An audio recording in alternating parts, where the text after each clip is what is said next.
still can do my moves. So I just want to start off by saying I am just delighted that this is happening today. And I'm just would like to just acknowledge Mr. Grant for setting up this division. And you've hired the perfect person.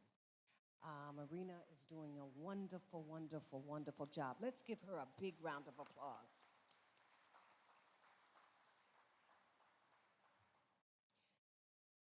I am the founder and head of mission for the Diaspora Africa Forum. We're the first diplomatic mission of its kind in the world. Ghana is always the first. Ghana, particularly as it relates to diaspora affairs and Pan-Africanism. I definitely have to acknowledge the presence of my sister, my friend, the Dean of the Diplomats, who has done so much for the diaspora. So I really have to acknowledge you very much so. Let's give her a big round of applause.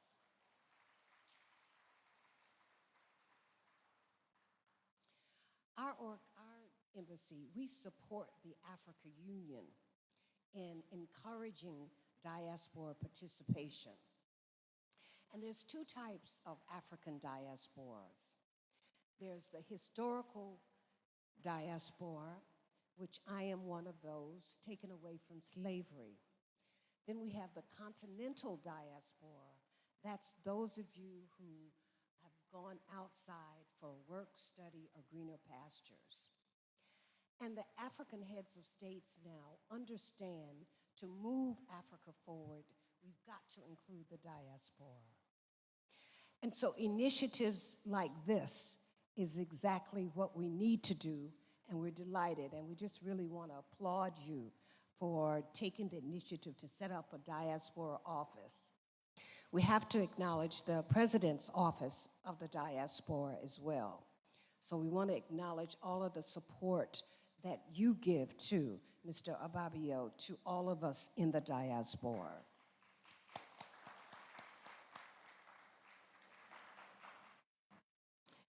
And we commend the organizers and sponsors for arranging this virtual summit.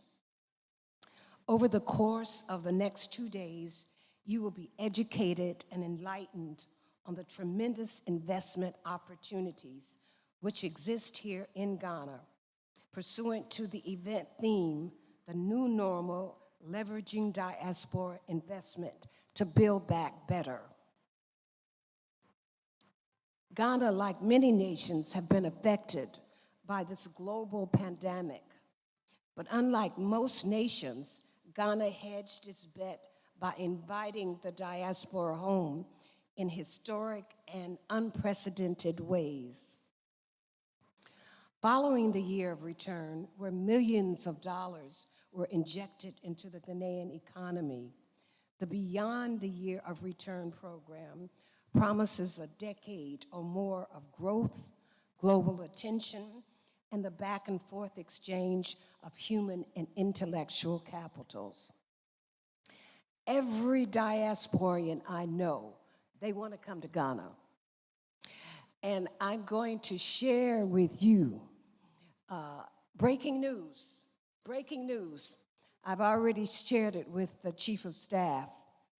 There's a lady who's 107 years old. She was part of the Wall Street when in America, President Biden just signed June 10th as a holiday. And she was one of them there. And she's coming to Ghana.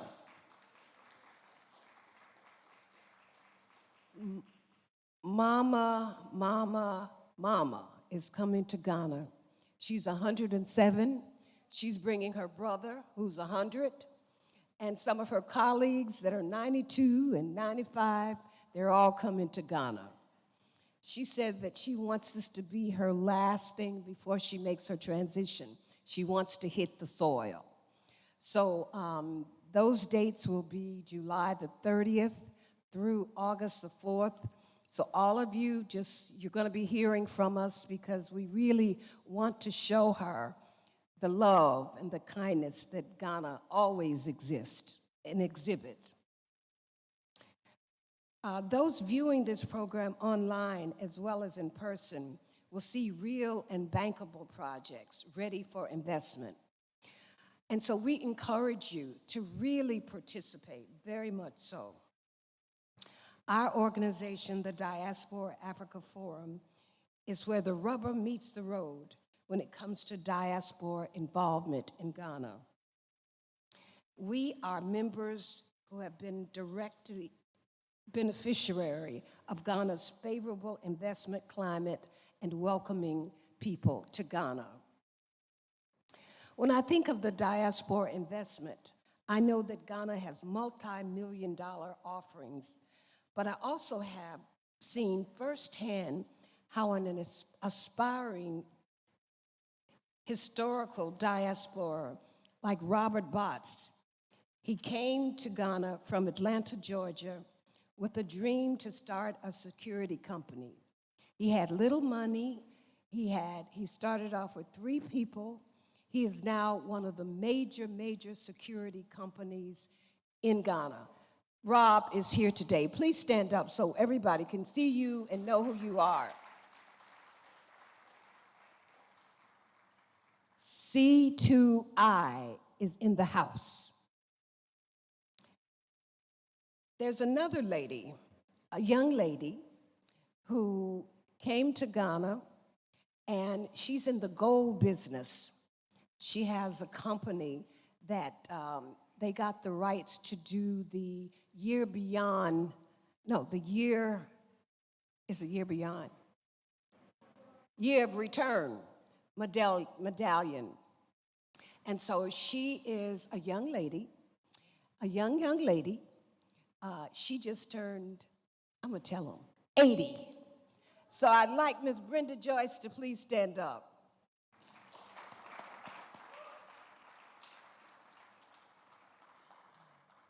Now, isn't she beautiful? Yes. And what she has done is just phenomenal. She's a gemologist, and this medallion that she has created is the first of its kind. And so all of you buy it. You know, she'll have cards to show you. Now, these are 2 historical diasporians have come. You know, we have Sherry in the house. We have a lot of other diasporians who've done tremendous work in Ghana. And I really want you to know them. Too often we're kind of quiet and we just kind of assimilate. But that group, and I'm really very proud of who they are and what they're doing. Then we have the continental diasporians. We have people who have come here, young, dynamic.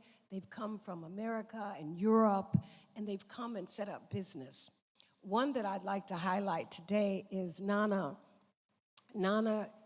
Owusu, who has a rice factory, and they have real estate, and he's doing phenomenal work in this country. And he came back and joined his family, and now they are very successful. Nana, can you please stand so everybody can see you? There's Nana. These are just a few of the people that we know personally, and we've had an opportunity to kind of support what they're doing. I'm not going to talk long. Those of you who know me, you know that I don't talk long, and I respect time frames, and they told me to be within 10 minutes, so I am definitely going to stick to that. So I welcome all of those online as well and in person to have the courage to imagine yourself being able to create the kind of life that you want to have. I love Ghana. I love being here. I love being an elder here. I mean, you get people to help you with everything and the life that I have. Ghanaians respect elders. So I just love it here. I have no intentions. Do not get confused by this American accent. I am proudly Ghanaian.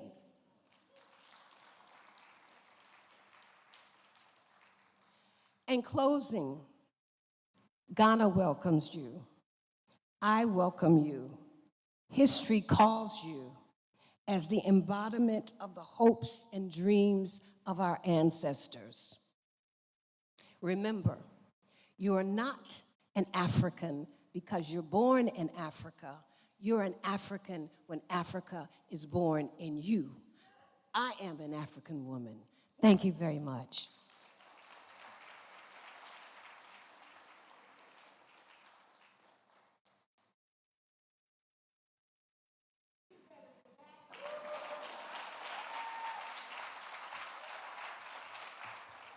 Ladies and gentlemen, I have a co-MC. Put your hands together. We're grateful to you, the founder and head of mission of the Diaspora African Forum, Your Excellency, Dr. Erika Bennett, for articulating so well the role of the historical diaspora and the continental. That's education for me. Please put your hands together one more time. The good thing about the elders coming to Ghana especially is this. In Ghana and in Africa, our elders don't retire. Even when you pass on to glory, we'll call on you to work as an ancestor. And so this morning, we explore how we can leverage diaspora investments to build back better on the back of a very devastating pandemic, the like of which history has never known in a long while. It's important also that we reflect on how we can harness the diaspora to foster national development. And for this reason, the Ministry of Foreign Affairs and Regional Integration has been playing a very critical role. It is my pleasure to invite to speak to us on behalf of the Minister, her Special Advisor. Would you please make welcome Ambassador Kwabena Osei Dankwa.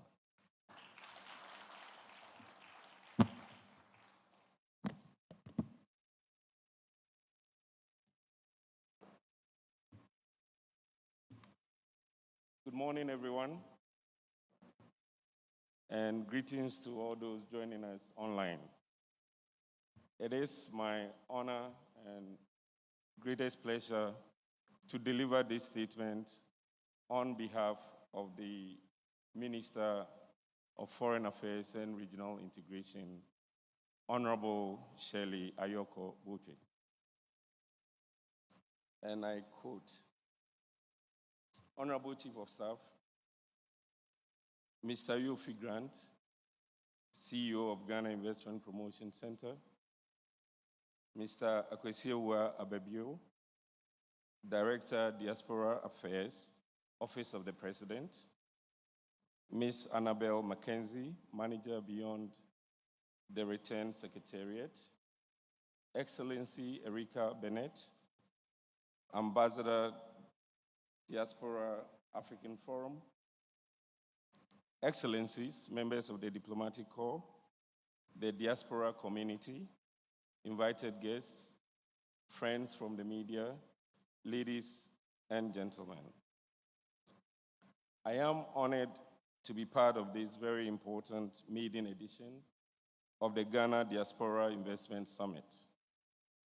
I am very proud of the exceptional collaboration between my ministry, the Ministry of Foreign Affairs and Regional Integration, and the Ghana Investment Promotion Center, the Diaspora Affairs Office, Office of the President, and the Beyond the Return Secretariat, which led to this summit.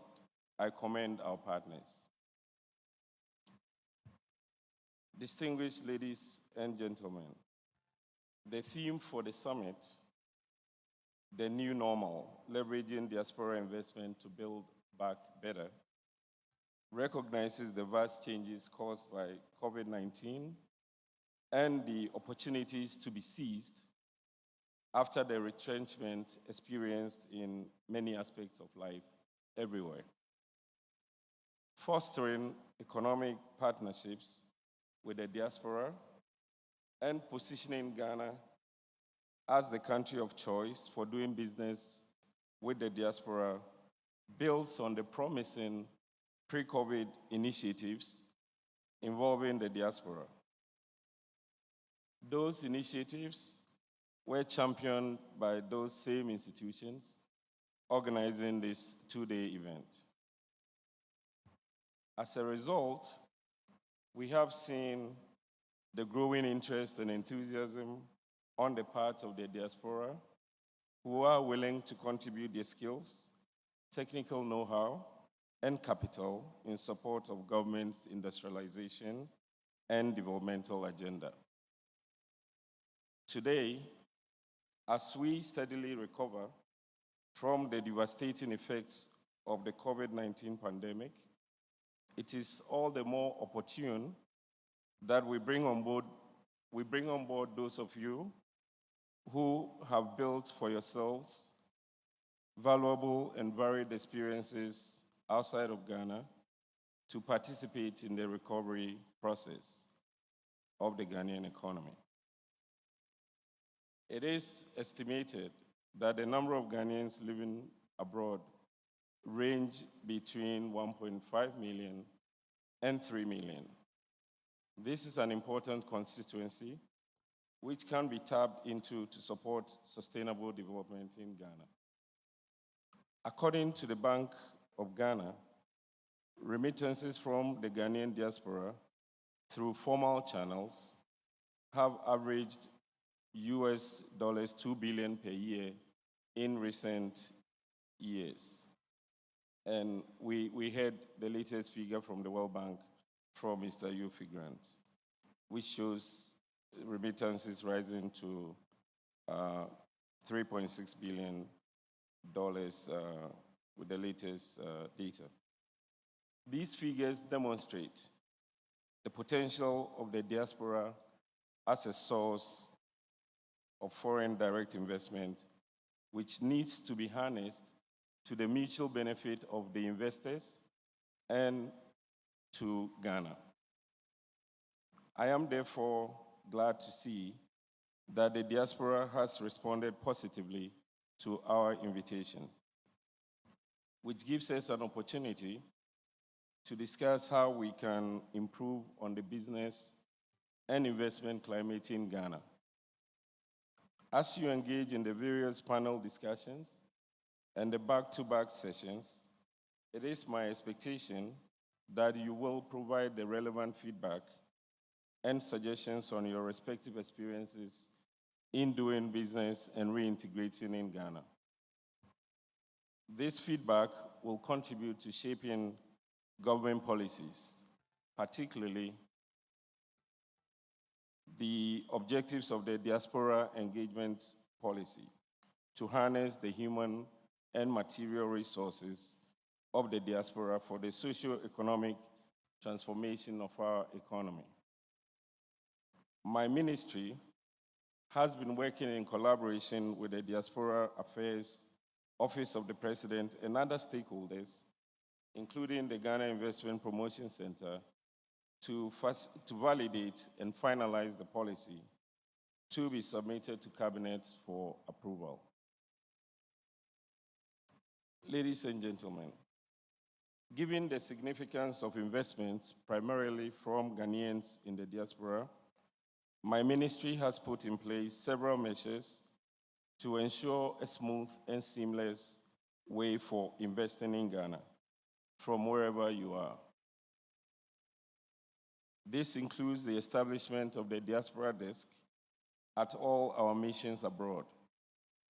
Anyone or business seeking to invest in Ghana and needing assistance can walk to the desk in any of our missions abroad and receive the warm reception and support Ghanaians are noted for. My ministry has also championed discussions on the economic opportunities in Ghana through the organization of the Diasporan Dialogue in Africa, the European Union, the Middle East, Australia, and the Americas. The dialogue has allowed investors to connect with policymakers and entrepreneurs to accelerate the growth of the country through worthy partnerships. As we promote these partnerships, we put equal value on what each investor brings. We do not focus only on big corporates or huge financial investments at a go. Every small business entrepreneur, and scale counts. As you well know, small businesses make the greatest impact. I urge you all to speak to our officers here and see the numerous opportunities available to you. You will find numerous opportunities in our several government programs, such as the One District, One Factory initiative and a host of ventures under the nation's 10-point industrialization drive. For those of you who are looking to join the host of others already investing in Ghana, I would like to say you are about to make the right choice, as Ghana remains one of the most attractive countries on the continent. With a robust educational system, a government committed to see foreign direct investments increased, and with the establishment of the African Continental Free Trade Area, Secretariat here in Accra, we are poised to give access to all of Africa and drive not only a Ghana beyond aid, but an Africa beyond aid. Distinguished ladies and gentlemen, as I conclude, let me assure you that my ministry will continue to complement the Diaspora Investment Desk at the Ghana Investment Promotion Center to build and maintain healthy economic relationships between Ghana and its diaspora. In this connection, may I suggest that the organization of this Diaspora Summit become a regular feature on the calendar of the GIPC. I have no doubt in my mind that this event will position Ghana as the ideal destination for investment for the next decade, leveraging on the Ghana Beyond Aid and Beyond the Return initiative. Thank you, Mr. Yofi Grant, for the invitation to address this summit. Since taking over as CEO of GIPC, you have been outstanding in making Ghana a preferred investment destination. I wish you all successful and fruitful deliberations. I thank you for your kind attention, unquote. Thank you.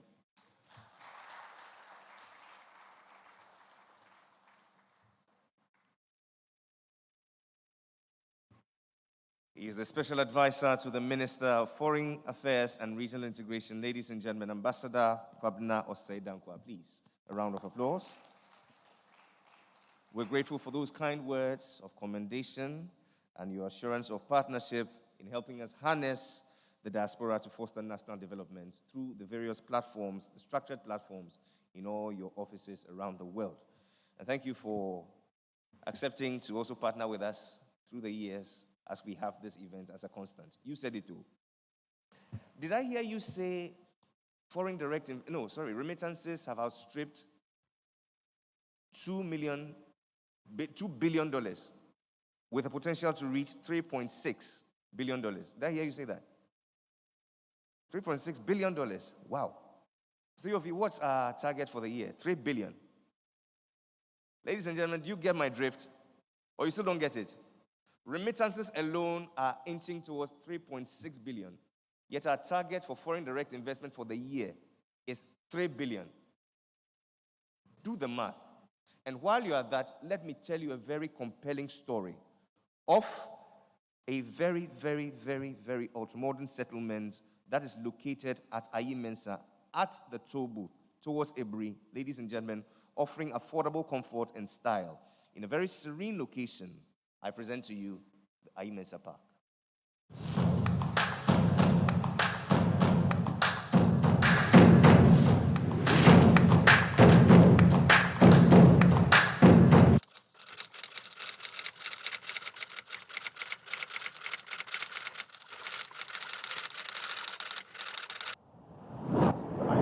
So Ayi Mensa Park is a collaboration between two companies, a US-based firm and our firm Mercury Estates.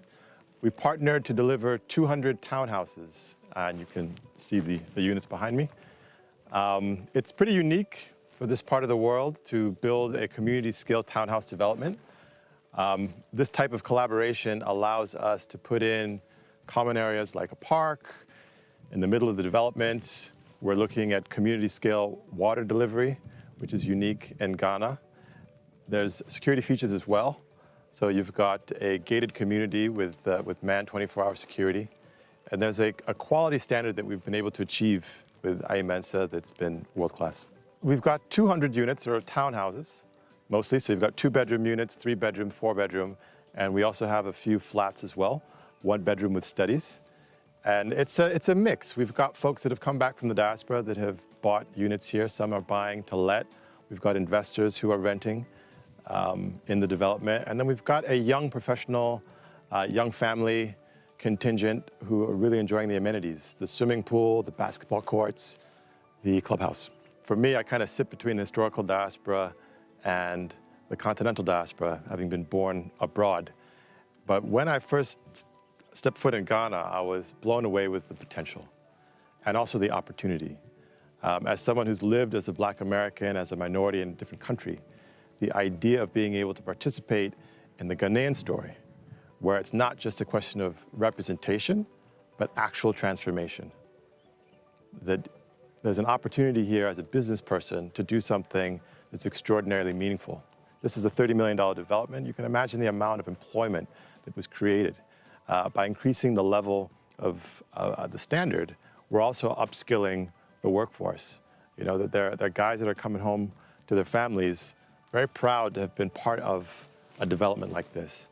And it's changed their attitude toward work. It's changed the standard in the country. And I think also it's the kind of thing that attracts a certain caliber of people to the country who can also make an impact and a difference. I'm actually really excited about affordable housing as well. So I think it's not just about catering to the upper middle class. It's also, I mean, the entire value chain in the housing industry in Ghana requires investment and talent, both locally and abroad. I've been back here full-time for 17 years. We started this development about 6 years ago, and we've just wrapped up the construction. We've finished sales towards the beginning of this year as well.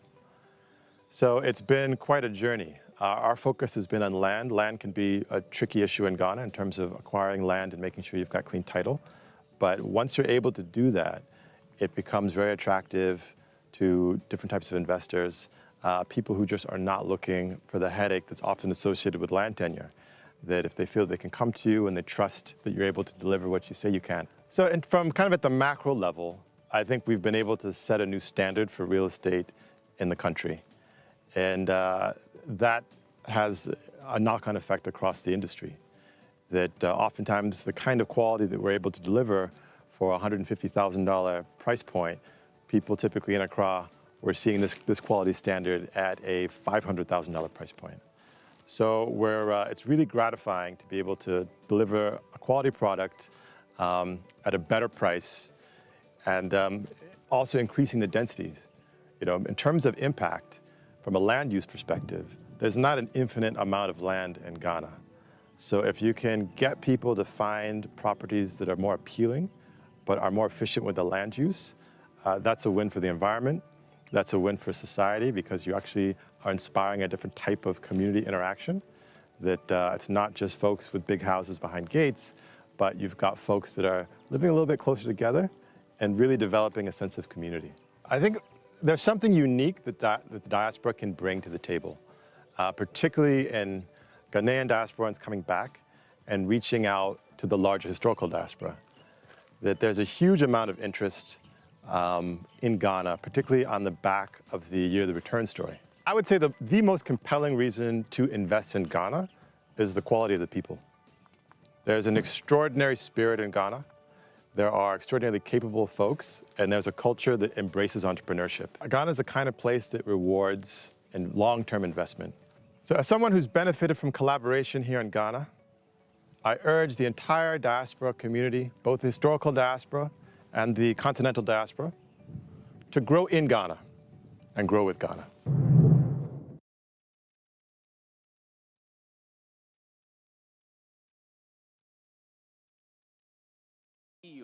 Of numerous possibilities that await you, our diasporans, both continental and historical. In the course of today, you're going to see numerous opportunities from various sectors that you can also identify and plug into. You're going to see opportunities in real estate, opportunities in ICT and telecommunications, opportunity in tourism, hospitality. Ladies and gentlemen, it promises to be a day of infinite possibilities. It is for this reason and more that we're pleased this morning to be joined by the President of the Republic, here represented by his Chief of Staff, to deliver the keynote address on leveraging diaspora investments to build back better. I give to you the Honorable Akosua Prima Osei Opare.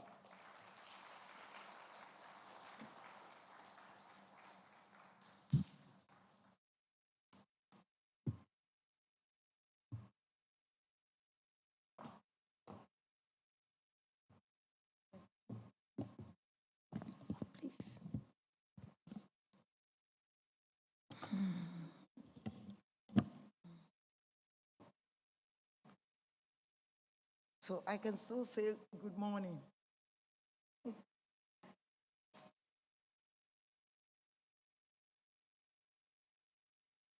The CEO of GIPC, Mr. Yofi Grant, Ambassador, Diaspora Africa Forum, Dr. Erica Bennett, the Dean and members of the Diplomatic Corps from Saudi Arabia, Colombia, Zimbabwe, Denmark, Canada, Ambassador Zpay, Dankwa, advisor to the Minister for Foreign Affairs, representing the Minister, Diaspora Affairs, our Director, Akwesi Abebu, distinguished invited guests, ladies and gentlemen of the press, I bring you warm greetings from the President, His Excellency Nana Addo Dankwa Akufo-Addo, who would have loved to be here this morning, but as you are all aware, he's out of Accra on an important government assignment, engaging communities and opinion leaders in the Northeast and Upper East regions. It is a great pleasure to be part of this important occasion, especially because it is the maiden edition of the Ghana Diaspora Ìnvestment Summit, with an objective to attract foreign direct investments into our country. This initiative is it's a worthy cause as it seeks to garner worldwide support and visibility for Ghana. Distinguished ladies and gentlemen, the diaspora community plays an important role in the economic development of home countries, especially in the peripheral economies. Beyond their well-known role as senders of remittances, they also promote trade and foreign direct investment, spur entrepreneurship, and transfer knowledge and skills. We've heard of many countries such as India, Mexico, Philippines, who have recognized the massive contributions of over 15.5 million, 12.3 million, and 5.3 million diasporas, respectively, through remittances alone. Since the late 1950s and early 1960s, Ghana has become home to returnees from the Afro-Atlantic diasporas, particularly in the aftermath of Ghana's independence. Ghana's first president, Dr. Kwame Nkrumah, was one of the pioneer figures of the Pan-African movement. He engaged and encouraged the Atlantic diaspora to return to their homeland by uniting them to the newly independent Ghana during the civil rights movement in America. Dr. Nkrumah's efforts saw a return of some African Americans and Anglophone Caribbeans relocating to Ghana in the 60s. Following the efforts put in place by Dr. Nkrumah, successive governments have also played varying roles in uniting diasporas to the Ghanaian roots. Distinguished ladies and gentlemen, knowing how relevant the diaspora community is to the development of the Ghanaian economy, the government in 2017 established the Diaspora Affairs Desk, Secretariat at the Office of the President.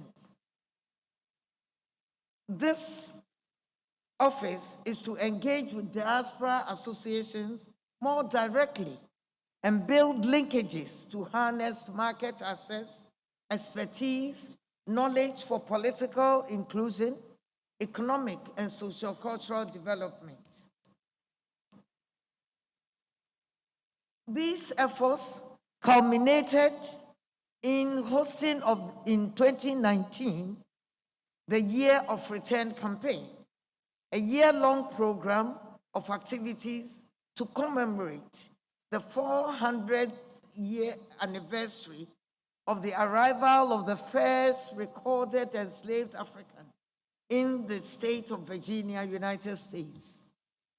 This campaign resulted in an increased number of visa applications and tourist visits, including a 45% year-on-year increase in visitors. We estimate around 237,000 additional visitors from January to September 2019. Following this, the Beyond the Return has been launched, and it is a 10-year plan to encourage sustained dialogue with diaspora whilst attracting investments. This campaign is expected to usher in a decade of African Renaissance, even in the face of global pandemic. It is on this basis, ladies and gentlemen, that I consider the theme for this summit, the new normal, leveraging diaspora investments to build back better. Very apt, taking into account where our nation seeks to be in the global economy. As such, including the establishment of the Diaspora Investment Desk at the GIPC to successfully implement and achieve the 10-year initiative. This will be greatly hinged on the varied ongoing business regulatory reforms, including digitization of government processes, improved access to information, among others, that are being implemented to improve the investment climate in the country. This summit, therefore, being organized by GIPC, aligns with the 10-year initiative geared towards bringing the needed investments for recovery and development in this country. And as I conclude, I would like to take this opportunity to commend GIPC and its key partners for engaging the diaspora community proactively as government proceeds to build a more resilient economy following the COVID-19 pandemic. By partnering the diaspora community, which is enshrined in the SDG 17, Ghana will be on the path of realizing many of the targets set under the 17 Sustainable Development Goals. To the diaspora community and foreign investors present here today and listening to us all across the globe, I encourage you to fully participate in this summit and take advantage of the many investment opportunities Ghana has to offer. It is my pleasure, distinguished ladies and gentlemen, to declare the Ghana Diaspora Investment Summit duly launched.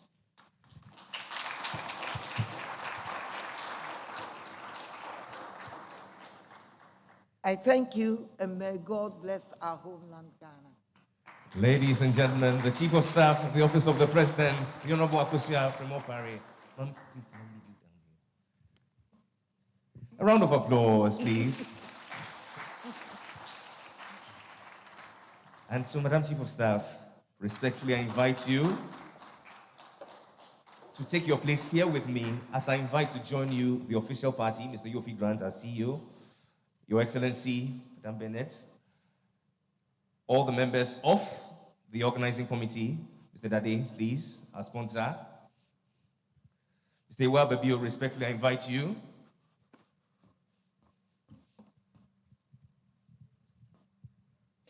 And so we shall have 3 photographs. The first is with all the partners.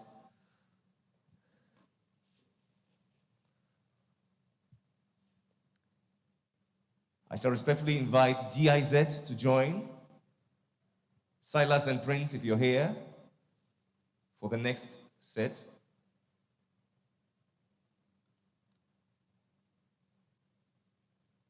Let me invite all the members of the diplomatic corps who are present. Respectfully, I invite you to join. Your Excellencies, High Commissioners, Ambassadors.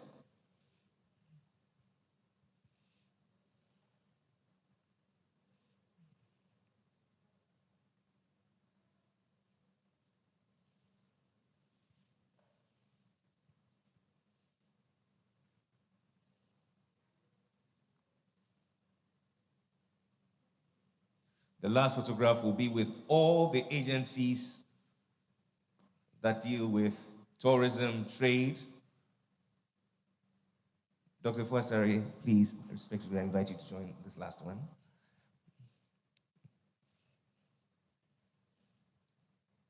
The Beyond Return Secretariat, respectfully, I invite you to join.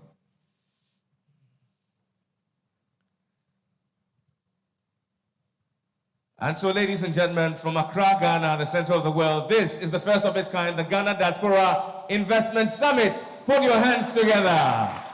We did it. This is for all our diasporans, continental and historical. Ladies and gentlemen, a round of applause as they take their seats. We say many thanks to you, Madam Chief of Staff. Just one more photograph without the mask. I'm told today COVID has been suspended. Just today, just today.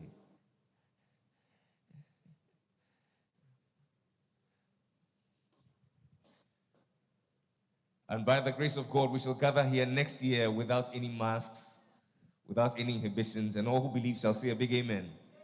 All right.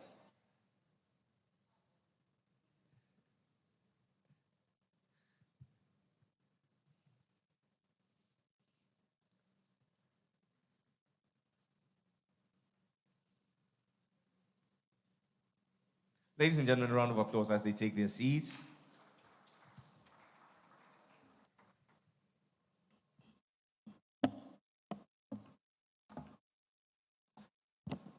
And so it falls to me now to say thank you on behalf of the GIPC and all her partners for coming and adding your weight to this event. It means a lot to us, and by the encouragement of our friends from the Ministry of Foreign Affairs, we shall continue to do this every year. Today, Ghanaians are beginning to think big and global in spite of the lack of resources. All over the world, Ghanaians and the diaspora are taking commanding heights in whatever they do. Madam Chief of Staff, let me read to you here an initiative by a brother of mine who works with the World Health Organization in Geneva. He posted on Facebook, and I quote, "If 200,000 Asantes in the diaspora commit $10 to Legacy Trust Fund each month, that generates $2 million. Think about that. If only 200,000 Asantes in the diaspora commit $10 to the Legacy Trust Fund each month, that would generate $2 million. Akwiyofi, correct me if I'm wrong. MTN, in its 25 years of existence here, is a $6 billion investment. Today, we're talking of remittances alone inching towards 3.5 billion a year. What does it tell us? As Ghanaians and as diaspora, there is power in numbers. And so let's galvanize ourselves into action and endeavor, knowing that most of these investments we set out to do, some may fail. But the bulk which succeed would inure to our benefit by making us prosperous one business at a time. I have no doubt that no matter the odds, Adepa will fear. To this end, I say, may God bless this great initiative. May God bless our homeland, Ghana, and make her great and strong. We shall please rise for the national salute.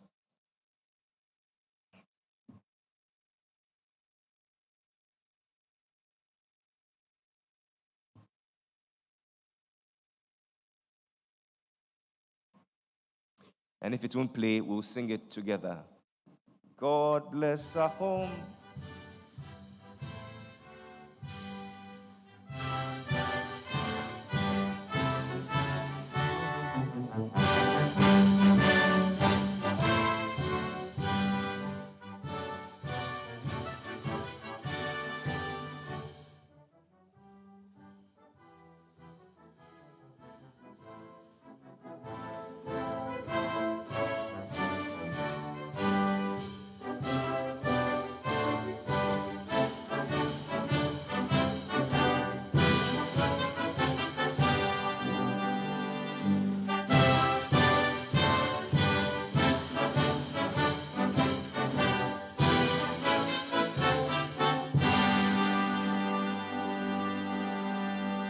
To this end, we say many thanks to you, our Chief of Staff. Please extend to the President our warmest delight and our highest regard.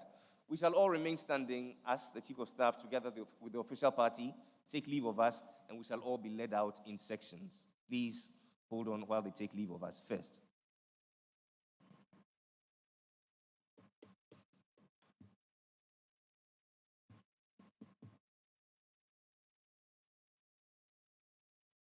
The Honorable Chief of Staff with the official party will be led to the exhibition area, where they shall officially declare open the fair, and we all will be led out in sections. Ladies and gentlemen, let's please cooperate with the protocol. Thank you.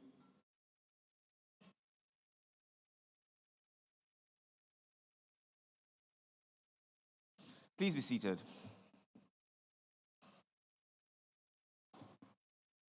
The next session, ladies and gentlemen, will consist of presentations and panel discussions. Our moderator is on hand, and in a short while, when we return from the coffee break, we shall zoom into the heart of the matter. We advise all our friends joining us online to interact with us on our platforms. We're live on Facebook, on the Ghana Investment Promotion Center Facebook page. We are also live on the Ministry of Information Facebook page, the Year of Return Facebook page, Beyond the Return Facebook page, Ghana Tourism Authority Facebook page, the Ghana Tourism Authority YouTube page, and our friend Wodemaya is also streaming live on YouTube. And so please get interactive with us, send in your comments, your suggestions, any feedback at all to make this better will be greatly appreciated. Ladies and gentlemen, while we wait, a few messages from the GIPC.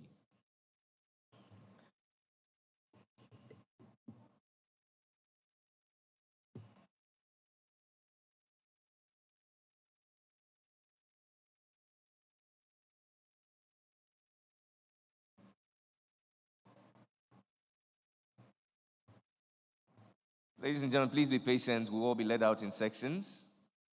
Thank you.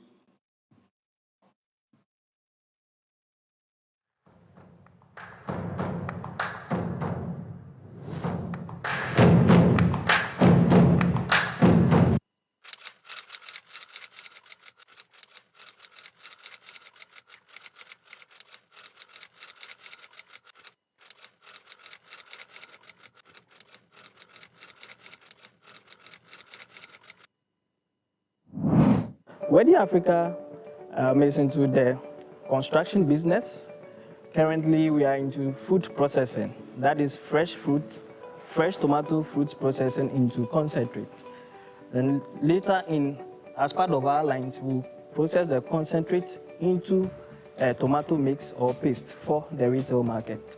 Wedi Africa is still in the incubation phase of our investment. So what we are doing currently is to complete the installation of our machines, the processing lines. We are about 95% through with the installation of the machines. Hopefully in the month of December, we'll have products on the market. Wedi Africa's main aim for coming into this space or this line of business, first is to reduce post-harvest losses, protect the livelihood of farmers, and to create jobs for the people of Brekum West and Ghana at large. Currently, we have about 120 people on site who have been tasked with varied responsibilities from civil works, electrical works, and general administration duties. At full production, we expect to have about 250 people on site and various capacities. That is direct employment. Currently, we have engaged about 2,000 farmers as part of our outgrower scheme, spanning from Tano North to Brekum municipal area. So we are looking at impacting about 2,250 lives directly and then indirectly. Wedi Africa is wholly Ghanaian owned. It is very difficult to come by a company in agro processing that is wholly Ghanaian owned. Our competitors are multinationals or coming from direct foreign investment.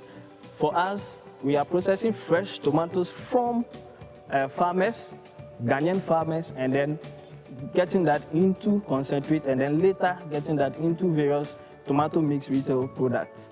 For us, it's all about growing Ghana, eating Ghana. GIPC plant here in Brekum at the factory site, machinery at a cheaper cost, and bring them to Brekum. GIPC helped us with the process, and then we got the exemptions from customs. So as a policy, provides a lot of incentives for which local businesses need to take advantage of.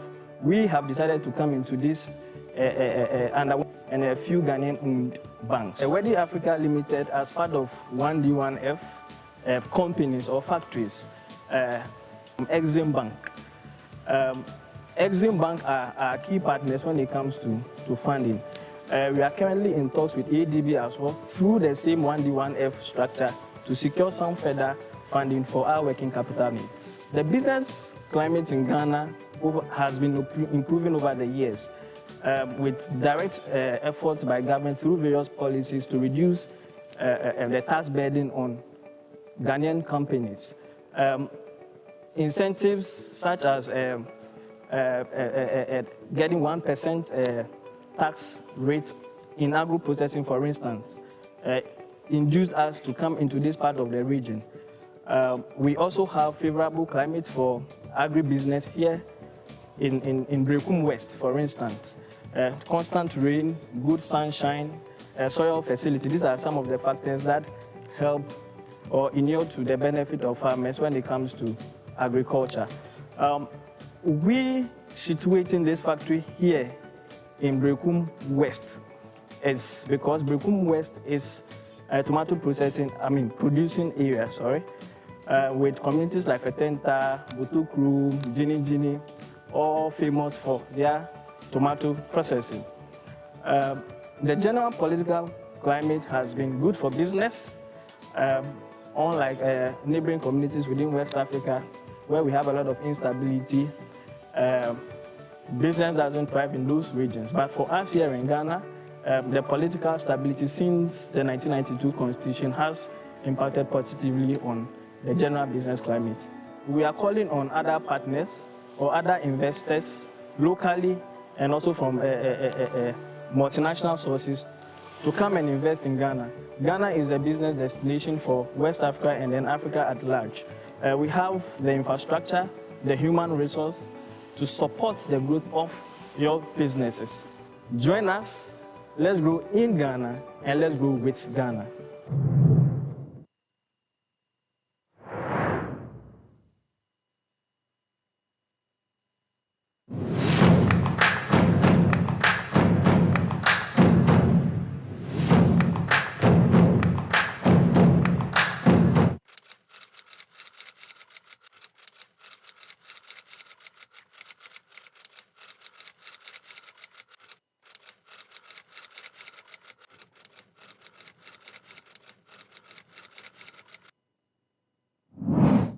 When we set up the Universal Motors in 2004, we registered with GIPC, and that was the reason was to represent Volkswagen in Ghana. So we were the importers of Volkswagen in Ghana. When the government came out with the policy of assembling cars or introducing the automotive industry in Ghana, we jumped on the occasion immediately and informed our principals, Volkswagen, who showed immediately a big interest, definitely after promoting Ghana, talking about the ease of doing business, about the center of the earth, if you want, as well, and as being the hub for West Africa and hopefully Africa. On the global platform, we are really a giant. We're the #1 automobile company coming into the Ghanaian market. We are very optimistic and very quite confident that we are going to also boost quality cars and the standards also into a top level. Our target is to reach every single, possibly every single client or user, driver in Ghana by introducing cars from the entry segment like the Polo or the Gold, going up to the top segments. We build the cars here. We make it much more affordable because the government policy which is supporting the importation or having also import taxes below, this makes it much more affordable to a Ghanaian market, and I would not advise that you will go back to Europe and import the same car here. You will get it here. It's the same brand, it's the same engine, same standard, and also same quality. Most of the current auto industry manufacturers around the world, China, for example, or Thailand, or other countries around the world, started the way we started now as SKD and developed to be one of the major manufacturers of auto industry. So we are moving step by step, developing with Ghana into the auto industry. The economy is boosting, people are spending, and this is also our surroundings around the sub-Saharan Africa. Ghana has been always been the lead. So we saw Ghana as a foot, the gateway that we have to step in. We have employed new people, but at the same time, with the growth, many more people are being employed. We enter in here with our partner, Universal Motors, who is having over 300 staff here. We have a new engineers or mechanics that they are even, I would say, they are now doing the most wonders now in VW industry in Ghana. They are building the cars. It's a very good first step into developing the auto industry, and this is the best way, the real way to grow in Ghana and then to grow with Ghana. Fellow investors, we have taken the lead.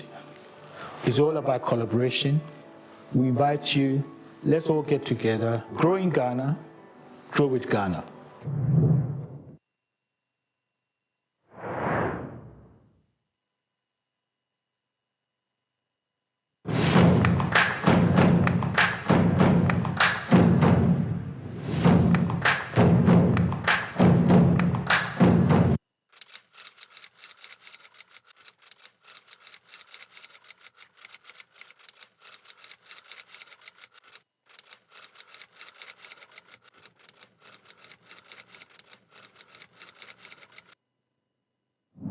We are in the hospitality industry, so we have two parts of the business, the restaurant business and the hotel business.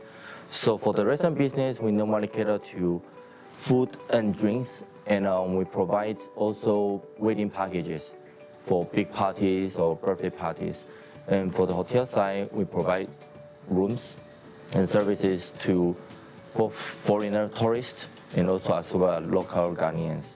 So we are mature in the sense that we have been in business for 10, 15 years, but we see the growth year after year because of the economy in Ghana in general. The population is growing, and then the middle class population is growing as well.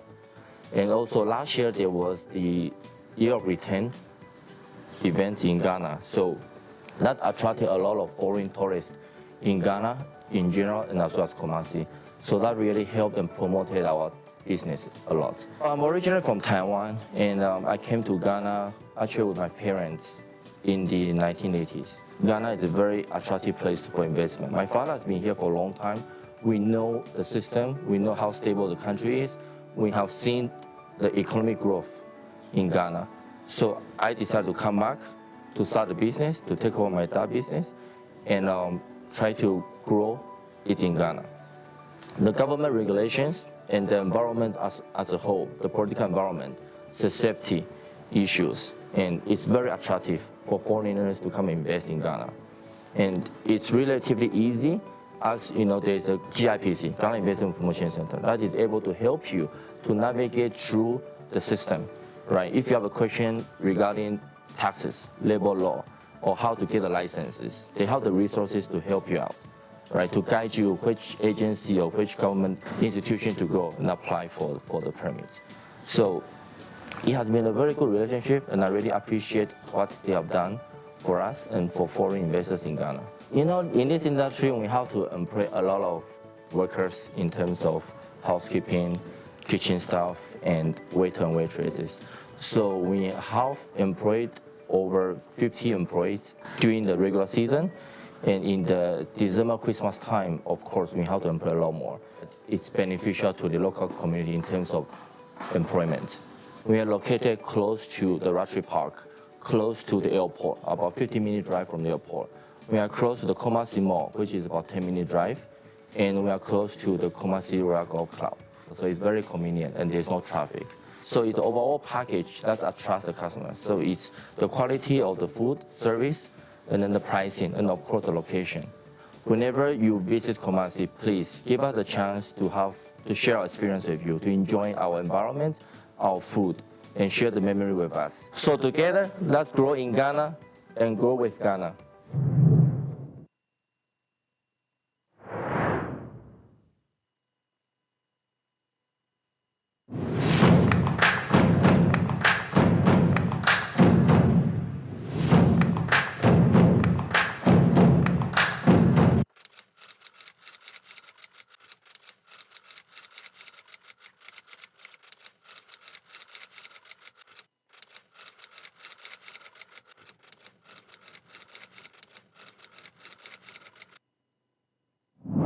State Housing Company is an agency under the Ministry of Works and Housing. We are the #1 nation builders. We offer homes for every Ghanaian. We're currently building in all the regions. We're building 2-bedroom apartments, 3-bedroom apartments, 2-bedroom and 3-bedroom standalone units. We also have our 4-bedroom and 5-bedroom deluxe homes as well.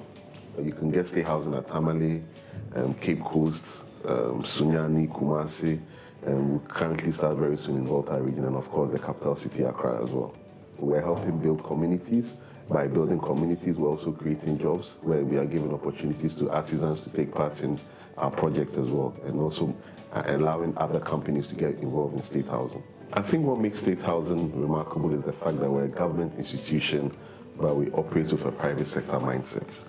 There's no litigation issues when you're purchasing from State Housing. We offer excellent customer service, and we build with quality materials, and our payment terms are very flexible. We offer mortgage facilities where we are working with other banking institutions where they offer excellent rates for Ghanaians to purchase homes in Ghana. I think looking at Ghana overall, we are experiencing good thriving economy in terms of Ghana being the gateway to Africa. We have a stable political environment as well, where we've been very peaceful. We haven't had any issues in terms of civil war in Ghana, so obviously it makes it a destination for investors to invest in Ghana, especially in the housing industry. I think another thing we have to look at is the fact that we're also thriving. We've changed the organization structure of State Housing, where we made ourselves very competitive to the open market in terms of affordability we offer our clients. As an indigenous Ghanaian company, our legacy is to help reduce the housing deficits we're currently facing. We intend to help reduce the housing deficits by building more homes across the length and breadth of Ghana. We're looking at putting in systems of mortgage facility. We're looking at using innovative ways to build, which will help reduce the cost of construction. And that is the legacy we want to leave as State Housing Company. Ghana is the best place to do business. It has the fastest growing economy in West Africa, according to IMF and the World Bank.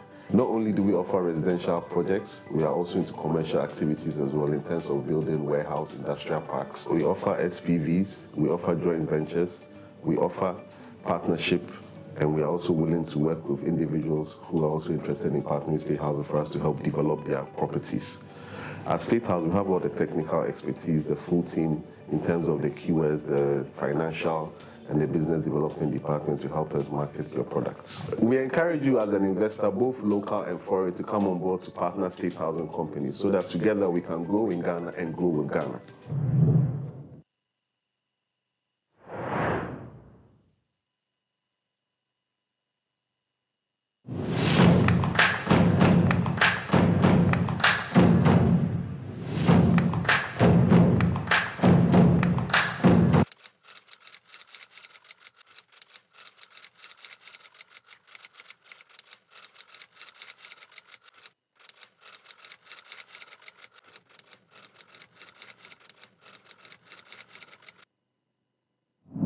The company is situated along the Takoradi-Emina Highway.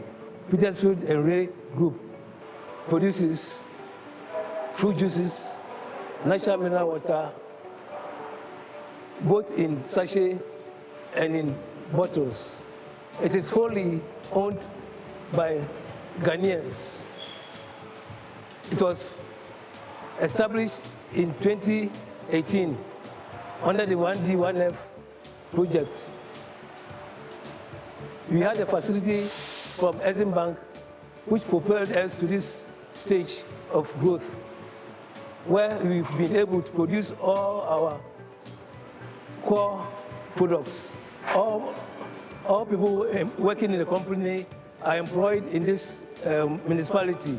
That's the Commander Edina Eguafo Abram municipality, and they contribute 90% of the workers in the factory. Currently, Petersfield and Ray Group Company employs 65 permanent workers, 25 casuals, and has provided over 500 employment for outgrowers. And we have our nucleus farm that provides the company with the various fruits needed for production. I'm working here for 2 years. Before I came here, I was having my own farm. I was doing cassava business and plantain. The farm has helped me a lot because when I didn't come here,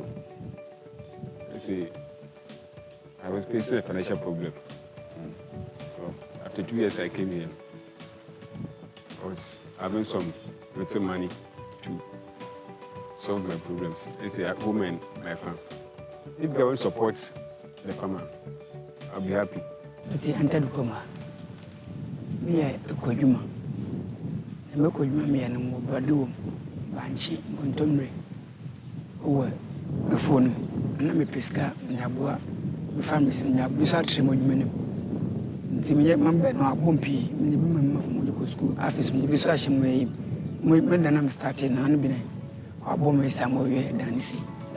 As a company, we are in the growth stage, going into the maturity stage, because all our product has been rolled out, and marketing is going on well.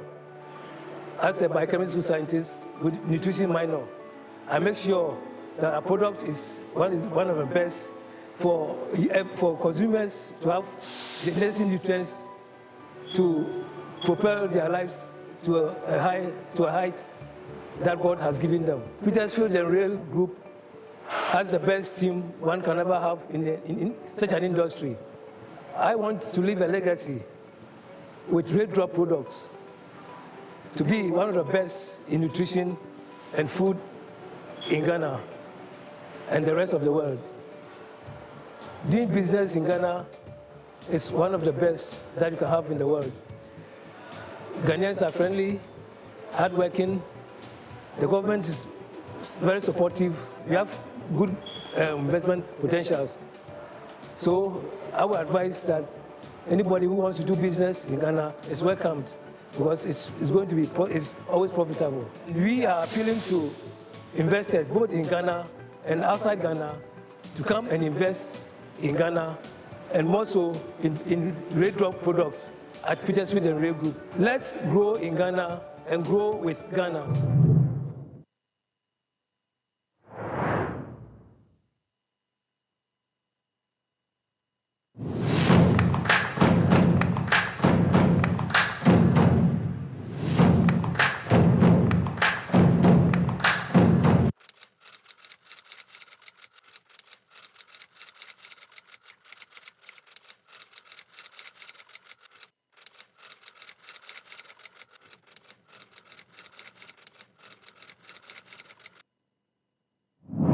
National company is a manufacturer of mattress, pillows, and some of the other furnitures.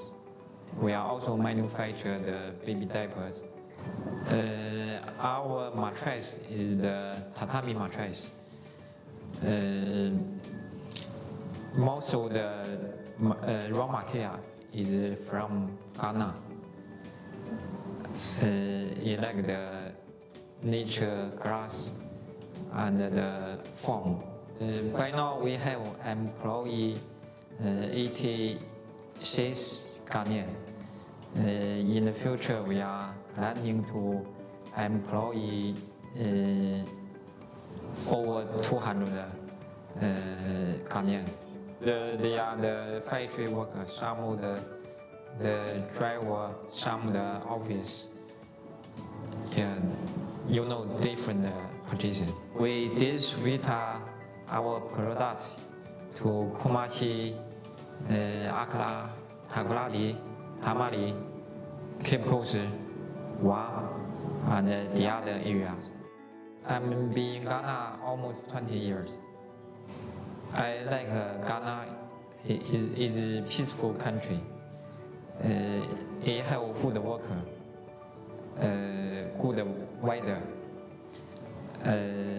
stable economy. Ghana is a good country for the business. It have the population is more than 30 million. It have the harbor. It have the port. Is a member of the ECOWAS. It can export the product to the other West African country. Your investment is safe in Ghana. GIPC, when we import the machine, we can get the zero rate duty and zero rate VAT. And also the GIPC, the officer, they are good for us. They are friendly. When we have something inquired, they always friendly to us to try to help us. We want when they are mission out of run, we want they can think is the good quality and good price. I encourage investors to come to Ghana. Let's grow in Ghana and grow with Ghana.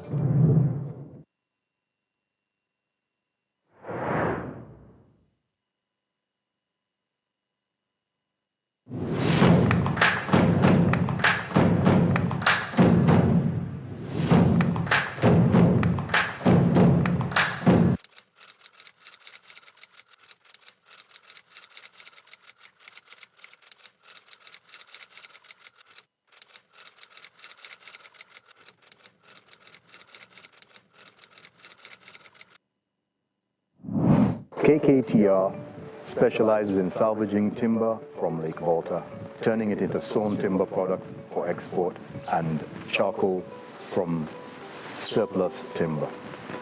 Ketekrachi's first full year of operations was 2018. The business was actually founded in 2015, and we started with 1 employee. At this point, we have 120 direct employees. What we like most about this business is that it's a business that takes things that are a hazard, which is stumps in Lake Volta, and turns them into employment, revenue, and exports. I would say the biggest selling proposition is the nature and the source of the timber, because this timber comes from a reclaimed source as opposed to living trees that have been felled. And furthermore, because the trees have been immersed for 60 years, there's no sap left in them, so they're not attractive to insects, and they're lighter with the same amount of strength. The primary indirect impact has been we have removed stumps from Lake Volta that were a hazard to navigation. We've created employment in our local community. We've substituted timber that is salvaged for trees that were being cut from living forests. I'm a native of Sedom, and I'm working here as a laborer in Ketekrachi Timber Recovery. Before I joined the Ketekrachi Timber Recovery, I'm a fisherman and a farmer. The income is not regular. So when the Ketekrachi Timber Recovery came, I was employed. We are happy that the company has come into our community, and most of the guys are joining it. I've been working here since 2016, the company started.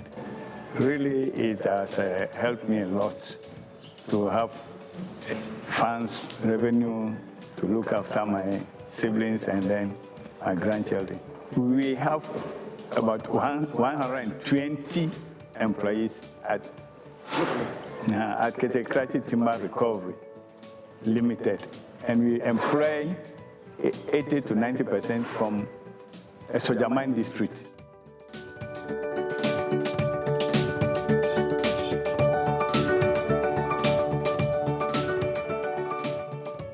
For our CSR, we built boreholes in the local community, we funded the reconstruction of a clinic, and we supply fishermen with fishing implements. We have found bodies such as One District, One Factory and GIPC very helpful in resolving issues that are caused by problematic regulations, misapplied regulations, and the like. Overall, the experience has been positive, and there's a lot of opportunity here. Ketekrachi is registered at GIPC, even though it is a locally owned business. And what we have found is they are very helpful with regulatory issues. Ketekrachi joined One District, One Factory because we are located at Sedom, which is a rural community, and the infrastructure here is poor.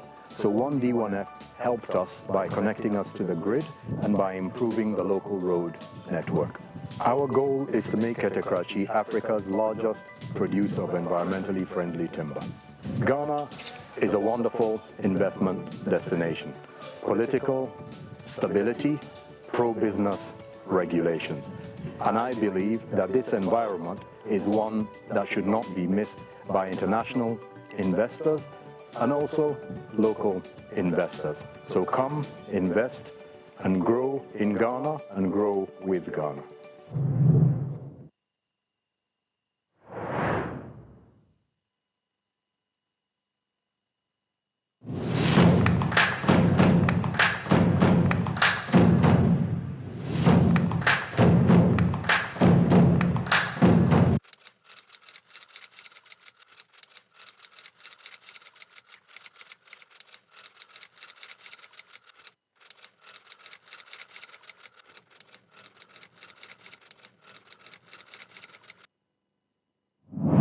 Zpay is a total beverage company. We are manufacturers of both alcoholic and non-alcoholic beverages. Zpay is at a growth stage. What I want to say is that we are continuously improving upon our products and also increasing our markets outreach. So currently we are looking at the local markets, and we have a broader focus with the global market as well. We can boast of employing over 600 workers at the Accra branch, And currently, the Tanaso factory is looking to employ over 300 employees. This creates job avenue for those in the private sector. Also, you know of our favorite brand, Awake, whereby with every bottle that you buy, 1 pesewa is donated to the National Cardiothoracic Center at Kolebu. This is aiding improving upon the health lives of people over there. We also have projects that has helped in creating of water supply to regions where water availability is much difficult to come by. Kasapreko is a wholly owned Ghanaian company, and our success is based on the stable economy that is here currently in the country, the rich supply of raw materials, political stability, as well as the market size. So looking at all of this, this has made Kasapreko a success story that is encouraging to other companies that would want to pick it up. The Ghana Investment Promotion Center has been a backbone to our success story, in that apart from being part of the Ghana Club 100, which has made it a brand publicity for the company, that has helped boost up our market's recognition. And this has promoted a brand in all other aspects of the country in terms of sales and profitability. We've had tax exemptions on some of the things that we have to import, including raw materials and equipment. This has made the easy flow and then running of the company and cutting down on would-be costs we could have generated, all thanks to the GIPC.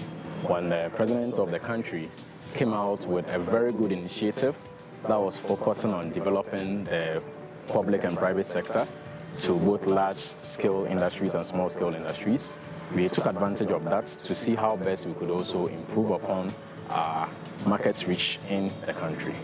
When we joined the 1D, 1F, we were given wonderful packages that enabled us to meet up to deadlines in setting up of the factory. Some of these included tax exemptions on some of the equipment and material that we needed to develop the factory. Also, the 1D1F project enabled us to facilitate certain registration purposes that needed to have been done. And with the help of the 1D1F, we were able to improve and facilitate upon all those registration needs and legalities that were involved. We here in Kasapreko, we believe in product development. So what we do is that we have a market research team that works hand in hand with our R&D department. So with good customer service relationships, we're able to hear the feedback from our consumers. And what we do is that we tailor our products to meet the needs and demands of our consumers. The legacy Kasapreko would like to leave behind is we would want to be recognized as a manufacturing company that produces safe, quality, and affordable beverages, both alcoholic and non-alcoholic beverages, with exceptional customer service for all the brands that we produce currently in the country and on the global markets. Dear all investors, both local and foreign, we would like to use this opportunity to encourage you to invest in Ghana, partner with companies such as Kasapreko, so that as one, we can grow in Ghana and grow with Ghana.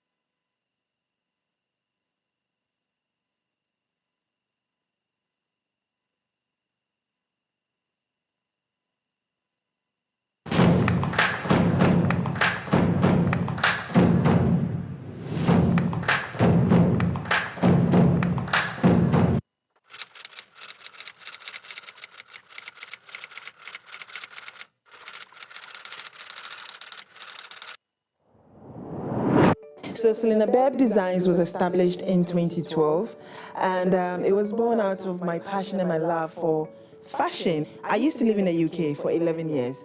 I schooled and worked in the UK, and I moved back to Ghana in 2008. So moving back to Ghana in 2008, I noticed that African fashion was really in vogue. and it was trending, especially the African-inspired accessories, in particular bags.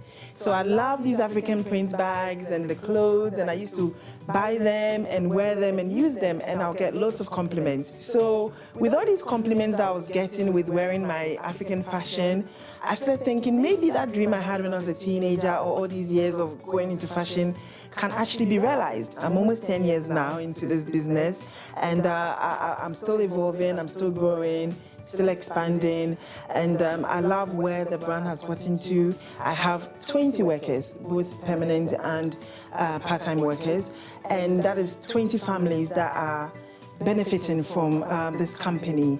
Most of them, their livelihood depends on the brand. A couple of years ago, I remember we were invited to the end of year party for GIPC, where I got to put up a fashion show, and guess who were the models? Staff of GIPC actually modeled my products at that particular function, and that was a nice one. And also, we've participated in the Young Entrepreneurs Forum that GIPC organizes annually. We got to exhibit our products at the 2018 Young Entrepreneurs Forum, and that was a good one for us because we got lots of patronage for our products. We got to network, and then some opportunities came from that particular exhibition. I'm looking forward to more collaborations with GIPC, and also I am going to register with GIPC so I can open up the brand to the investor community, both home and abroad. So the brand has exhibited on a couple of international platforms. The first one was in London, Africa Fashion Week London in 2015, where we did the runway show and exhibited as well. That was really good. It gave us amazing exposure.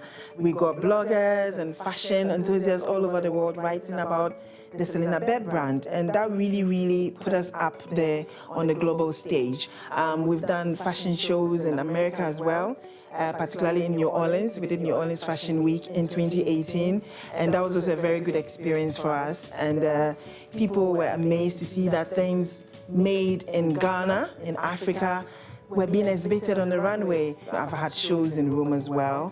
So in 2020, in the wake of the Black Lives Movement, Beyonce wanted to highlight Black-owned businesses and for us to be able to support our own and buy from our own. And in Ghana, she chose fashion brands. There were just about 8 fashion brands initially when she named that Black Paris directory, and guess who was on there? Selena Bebb was on there, and that's another very proud moment for me. Our first award was Accessories Brand of the Year in 2015 at the Glitz Style Awards. And then we won an award at the Feminine Achievement Awards as well, where we were recognized for our exceptional designs and creativity. We've also won 2 awards in Italy at the Global Women Inventors and Innovators Awards ceremony. We've also been recognized by the Ghana Fashion Industry Awards, where I received recognition for my contribution to the fashion industry in Ghana. We have unique designs. We stand for quality, durability, and stylish products.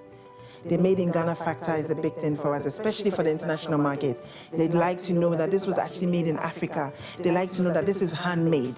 So it's not mass production, it's not being produced from China, it's actually authentic. So authentic fabric made right here in Ghana. What has made the Selena Bebb brand survive for almost 10 years is passion, hard work, and perseverance. There are lots of challenges doing business in Ghana, but amidst the challenges are opportunities and optimism. To the diasporan community, I'd like to encourage you all to move back to Ghana, to invest in Ghana, and do business in Ghana. If I've been able to move back to Ghana from the UK and make it, I believe anybody at all in the diaspora can come and make it as well. So come back, let's grow in Ghana, and let's grow with Ghana.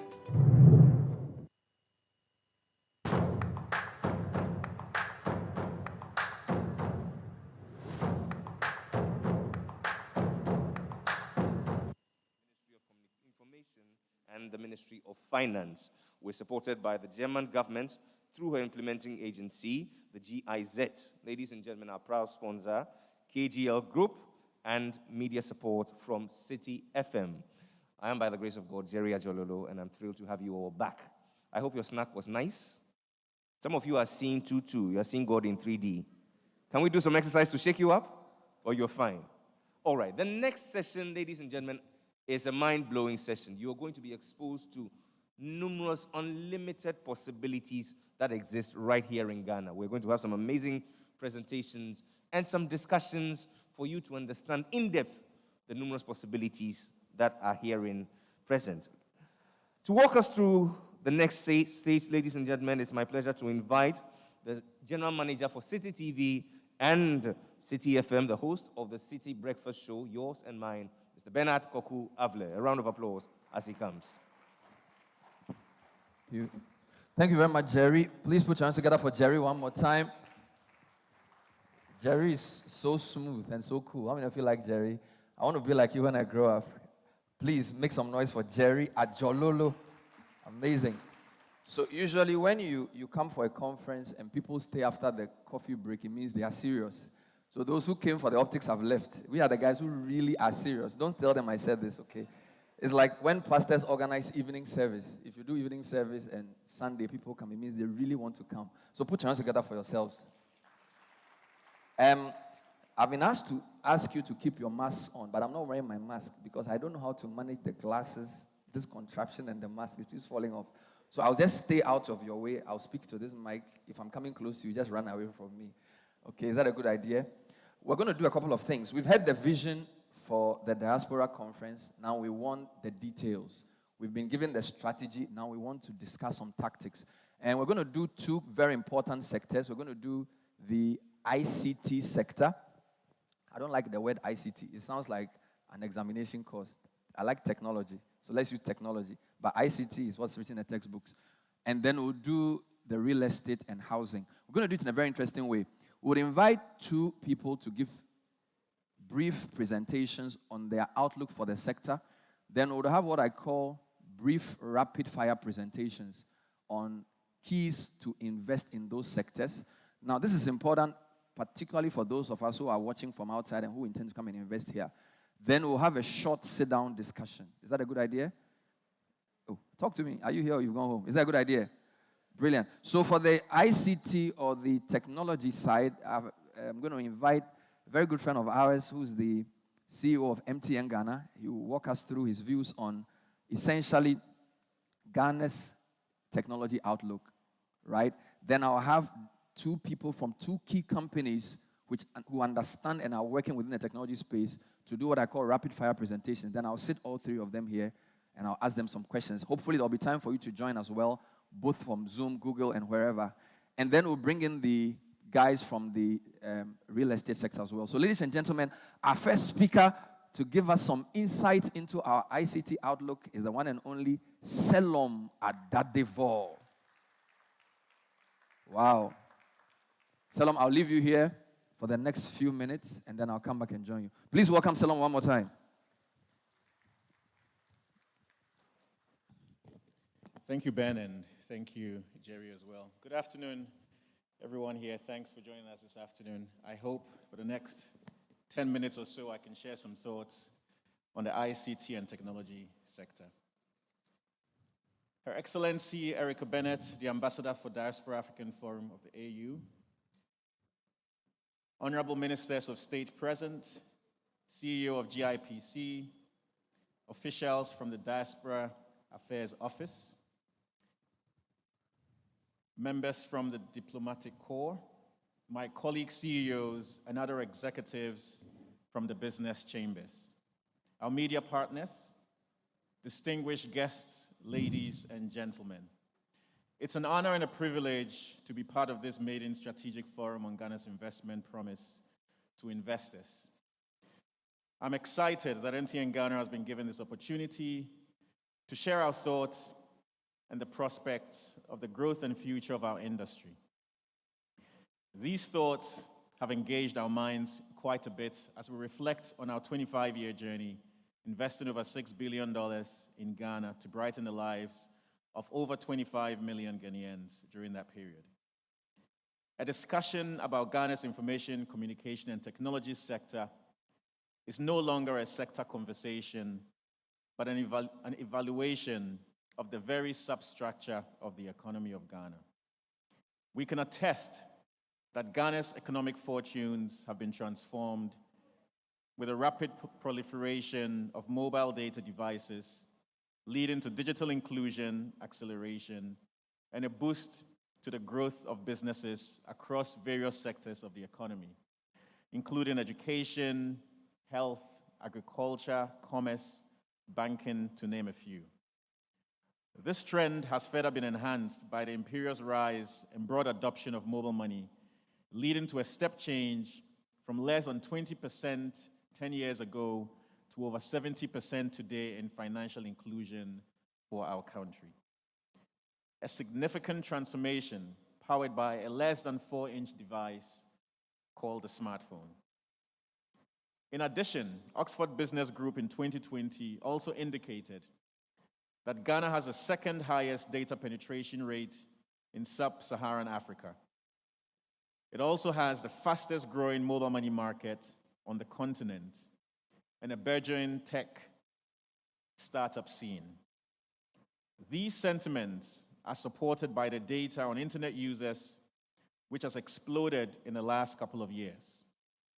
As of January 2021, Ghana registered approximately 16 million internet users, which is about a 50% penetration in our population.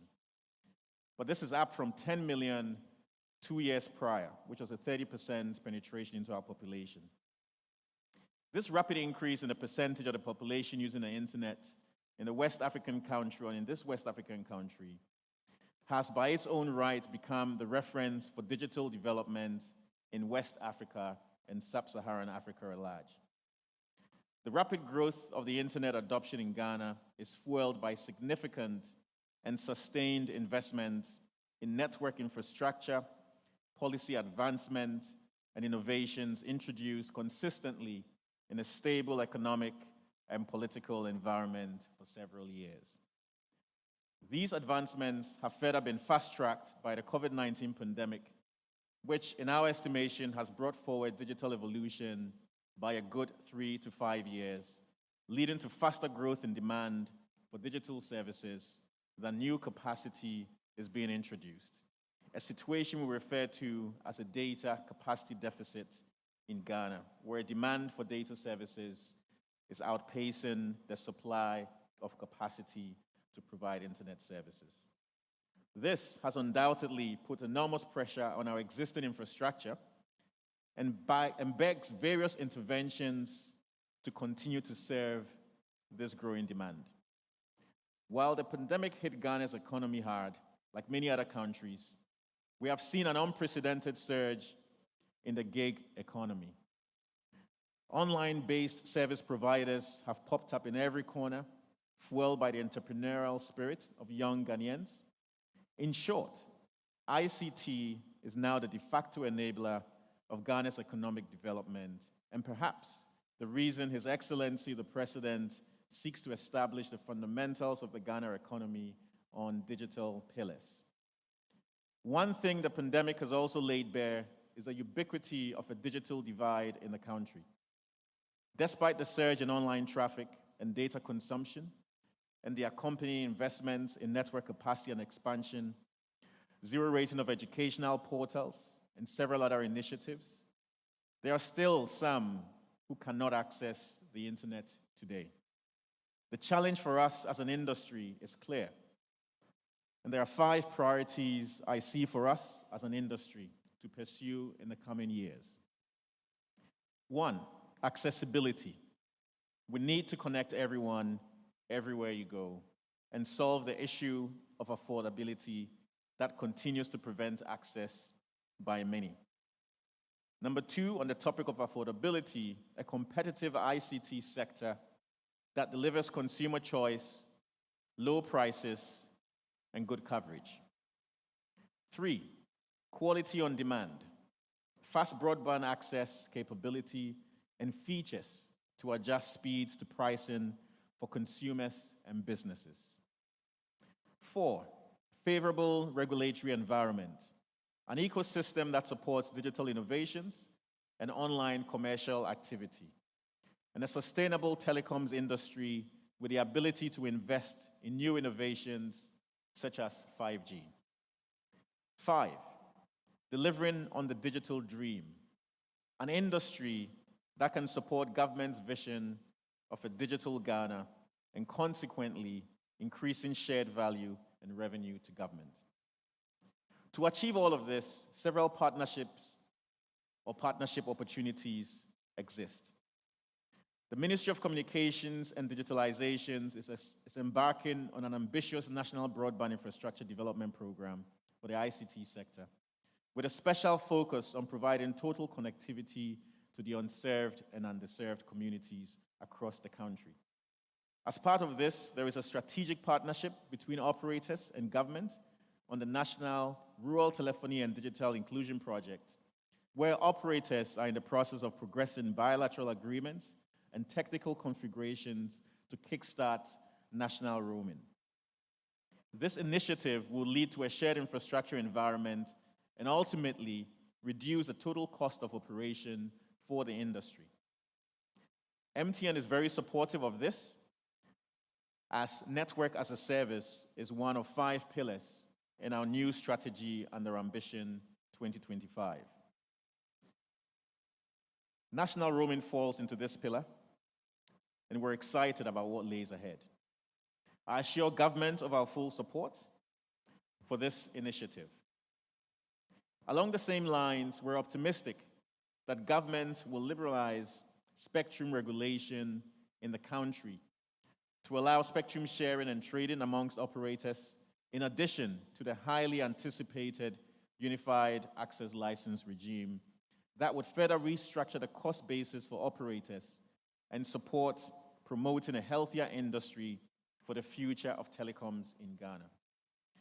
Such moves will unlock significant value and potential for the industry and would allow us to wake up to the reality of our dreams, where 5G, Internet of Things, automation, robotics, artificial intelligence, augmented reality, etc., will be everything we live and breathe on a daily basis.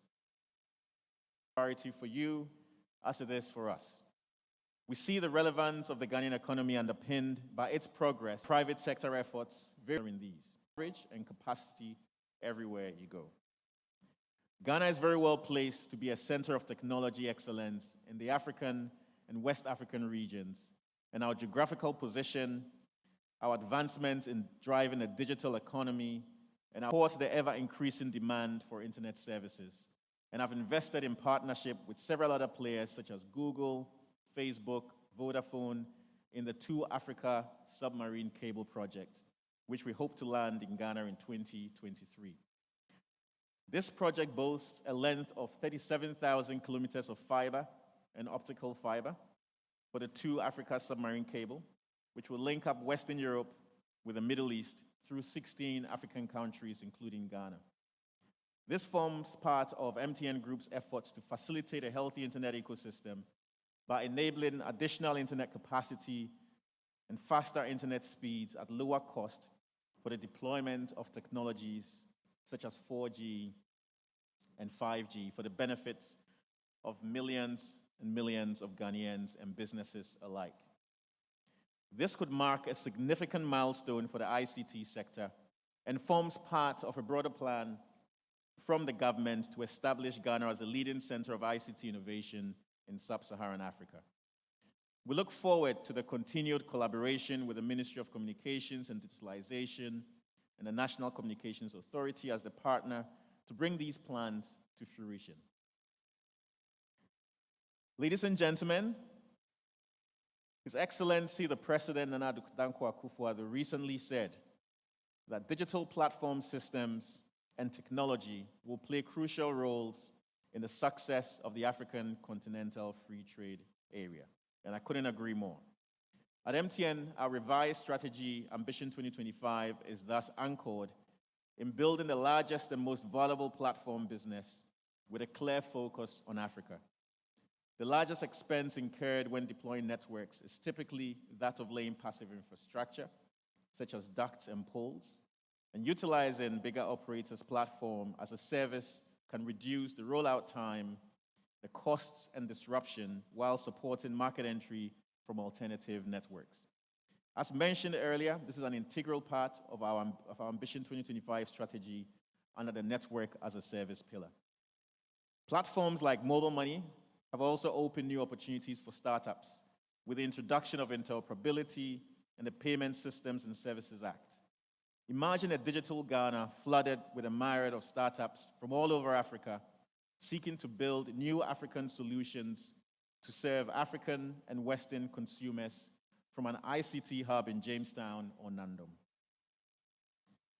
This dream is only around the corner, ladies and gentlemen, and we're excited about our commitment made recently to government to build an ICT hub in Ghana as part of our 25th anniversary pledge. To support this vision of financial inclusion and fintech innovation, MTN has launched, as part of this strategy, its mobile money platform, starting off with an open API service to lower the cost and time for small startups to integrate into us. And we have recently introduced wholesale merchant acquisition models to broaden participation in the mobile money ecosystem for the fintech startups in the marketplace today. These advancements are just the beginning of the explosion we anticipate in the digital and fintech space. And this will largely be driven by small and nimble, innovative startups. An exciting prospect for Ghana, no doubt. An exciting prospect for West Africa and Sub-Saharan Africa as we lead the way in digital, fintech, and the financial inclusion drive. While we remain optimistic and excited about the future, we also remain alert to the constant lurking danger of cyber threats and the need to have resilient infrastructure and systems. It is inevitable that digitalization comes with some vulnerabilities for the country. These vulnerabilities extend to the government and to institutions and organizations, as well as to private citizens. Recent ransomware attacks in some African countries is ample evidence of the threat this may pose. We therefore congratulate the government for passing the Cybersecurity Act last year. This will go a long way to coordinate our collective strategies against cybercrime and attacks. It goes without saying that the perils of cybersecurity and fraud can only be defended against if we work together as one team. Recent industry collaboration, where operators in the telecom sector have pooled resources together through the Telecoms Chamber to stem the tide of social engineering and other fraud types through the establishment of an inter-MNO fraud system, is testament to the power of such partnerships. We're optimistic that the upcoming re-registration of all SIM cards using the Ghana card will further enhance the defenses against fraud and cybercrime in general. And you can count on our full cooperation and support as we strive to build not only a digital Ghana, but a safe one too. Let me conclude by saying, as a Ghanaian, I'm very proud of what we have achieved to date in the digital and ICT ecosystem. Ghanaians should be excited about the future that lies ahead. A future driven by affordable, reliable, and super-fast internet, accessible to all in a flourishing digital economy. A future where innovation is exported from our shores and no longer imported through the turbulent high seas. Personally, there is no better time to be investing in Ghana. We're on a mission to redefine the possibilities of a digital economy. Indeed, a future of great promise. The future is now, ladies and gentlemen. The future is Ghana. Thank you very much. Wow. And like clockwork, you were exactly 15 minutes on the money. Put your hands together one more time for Selom Adadevo. 25 years of MTN, 25 million customers, 5-point strategy, 2025, the date. I'll be happy to have you back for a few questions, but I want to do two quick things. I want to talk about bankable projects in ICT, and we are one of the fastest growing fintechs in Africa, Zpay. They connect your wallet and all your stuff to international remittances. They're an incredible company. I'm going to call Dede Efriye Kwashi, and Dede is going to speak to us for just 5 minutes on Zpay and on some bankable projects. Where is Dede? I'm looking for her. Dede, put your hands together for Dede. Thank you very much. the speed of your presentation is the same as the speed of your service. So the longer you take, the slower your service. I'm timing you now. Thank you, Bernard. Good afternoon, ladies and gentlemen. All protocols observed. My name is Dedekwashi, like Bernard mentioned. Today I'm here to present to you Zpay, a fintech in Ghana, a wholly Ghanaian owned for that matter. We've been around for 7 years, and this is our story. So Zpay currently specializes in payments of remittances into the African continent. We've done this for the past 7 years, like I said. We pay these remittances into digital assets such as mobile money, bank accounts, Visa cards, and even cash via tokens. Next slide, please. Next slide. Okay. So what is the problem that Zpay is looking to address? Can you go back, please? Okay. So we all agree that in Africa, there's a problem of the last mile access. The last mile being that grandmother, that uncle in the rural area whose primary livelihood is dependent on the remittances that their grandson is sending them on a monthly or even a weekly basis for their daily sustenance. In addition to that, we're all aware that remittances today has a high cost, and hence the SDG goal 10.3c, which says that we're trying to reduce remittance costs by 3%. So that is what Zpay is looking to achieve through our fintech solutions. Now, also in addition to that, we're deeply invested in financial inclusion. And so the lack of insurance is one key area that we have identified, and also the lack of affordable credits for that matter. And so Zpay is highly invested in that. It's one of the problems that we're looking to solve. Next. Okay, so how are we looking to do this, or what solution are we bringing to the table? First of all, remittances to mobile phone wallets, which is what is existing today. For the past 7 years, we've been on the market on the send side in the diaspora, using our fintech solutions to support money transfer operators to push these remittances into mobile wallets. We all agree that mobile wallets has become the thing in Africa, on the continent, even in Ghana, as MTN has said, and looking at their data, mobile money has increased, and the use of mobile money has also increased in Ghana. And so it only makes sense that with the technology, it's important that we're pushing remittances into the accessible assets that most people or people at the last mile have. Now, in addition to that, we're also pushing remittances to Visa cards. Today, we have a new product called the Visa Direct product that allows people to send remittances into their Visa cards directly. So you look at it and you realize that we're both serving the last mile, and we're also serving the ordinary average Ghanaian who's banked and still has a Visa card. In addition to that, we're pushing remittances also directly into bank accounts digitally. So you do away with SWIFT transfers, or the cost of SWIFT transfers as we know it to be.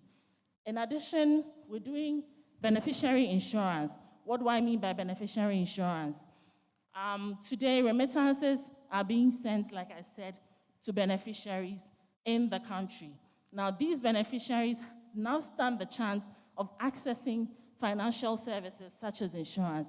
The key to our service offering is insurance, and so that is the solution that we're offering the ordinary Ghanaian and the continent at large. In addition to insurance, we're also doing lending. Same channel, same rails, and same purpose. Next slide. So if you look at our compass, our service compass, this gives you a snapshot of Zpay's service offering. One of them is cash out, bank termination, like I explained to you earlier on, Visa Direct, remittance insurance.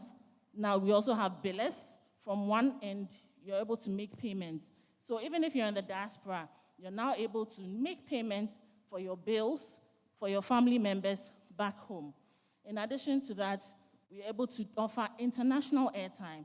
So in Ghana today, we all have mobile wallets, we're able to purchase airtime. But how exciting will it be if you're able to purchase airtime for your child who's probably in school in the US or in the UK or even in Nigeria?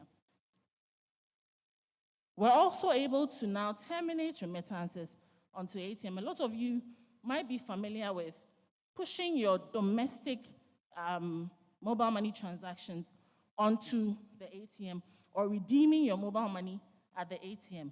But now, what we have done in the space is to extend that to remittances as well. So whereas people are receiving their remittances directly onto the mobile wallet, they're also able to now go to the ATM and do a direct redemption.